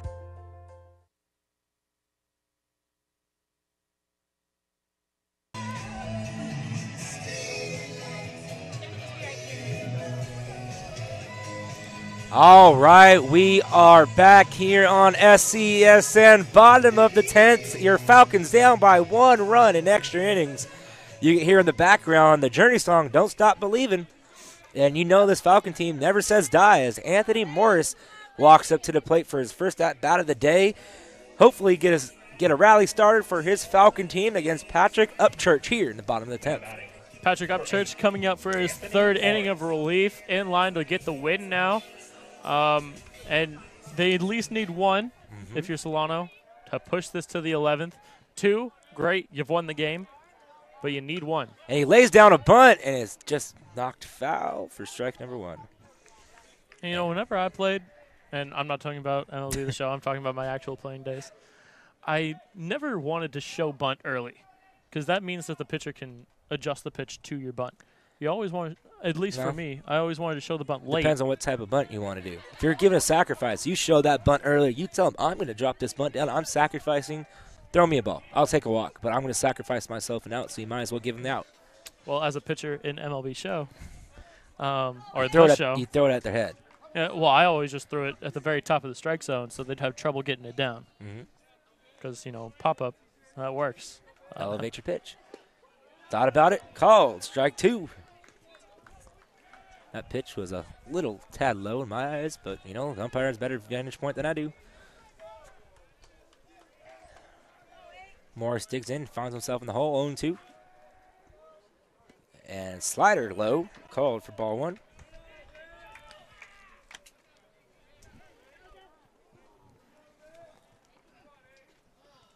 Anthony looking to get on with Gio Torres in the on-deck circle. He's having himself an excellent day today. And he fouls this one up. It's in play. Catcher racing back. He's under it. He catches it for out number 1.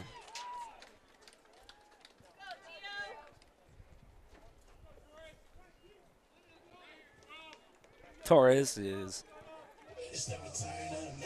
He's the return of the Mac. Yes, it is. 2 for 2 for today. 2 walks, 2 base hits, and 3 runs scored. Been on base all 4 times.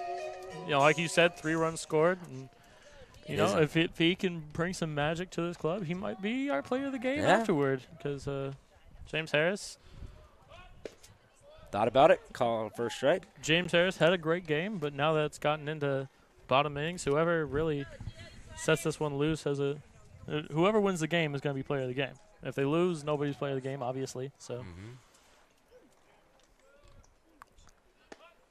Trying to drop it down again. He went around. That's strike number 2. Count goes to 0-2. Bit of a wind chill here. Wind really starting to howl now. Look out to the flags. You can actually see them. Yeah. They're not sitting still. And Gio over to shortstop. Shortstop gloves it, throws it over to first. Gio's quick, but they get him for out number 2.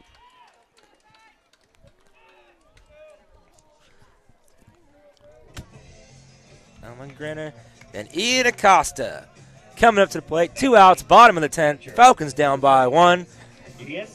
Can Acosta get a rally started for this Solano Falcon team? It ends with him. Or it begins and ends with him. If he wants to do something, or if he can do something, then I think the Solano team will rally to match that. And he's taking ball on the outside. But this team doesn't get a chance if he doesn't get on base here.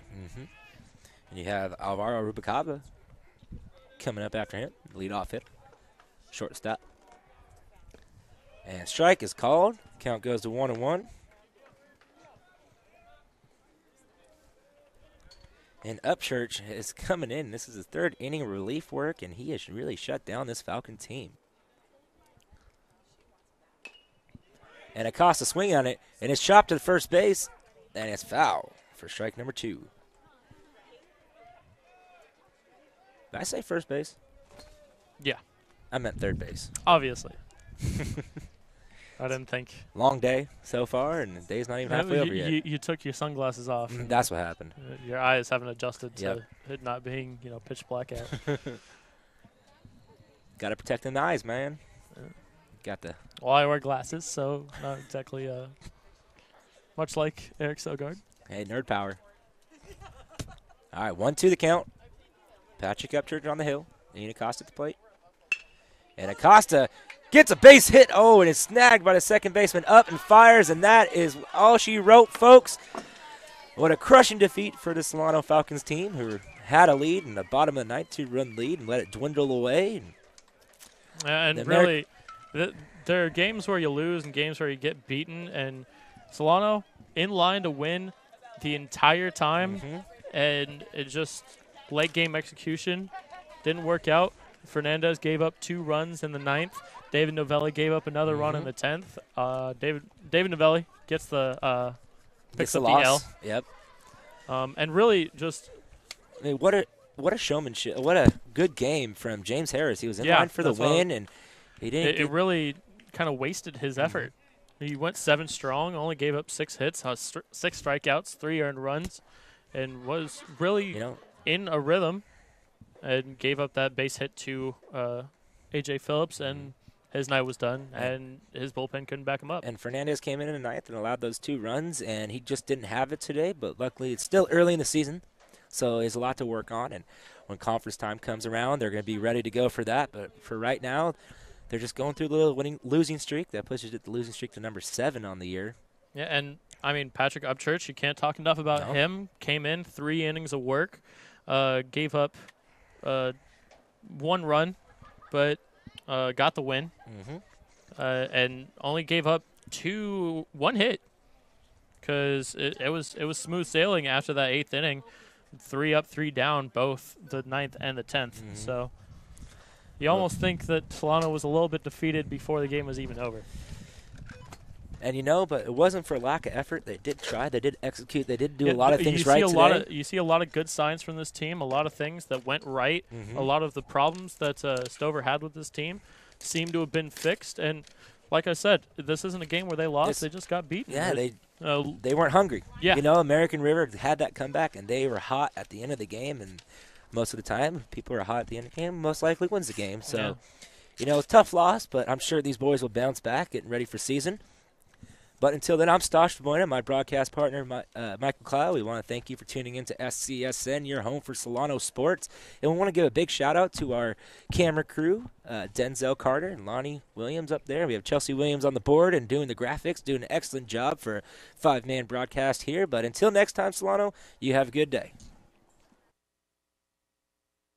Hi, I'm Lonnie Thompson, cameraman here at Solano College Sports Network. Thank you for watching SCSN, your home for Solano sports.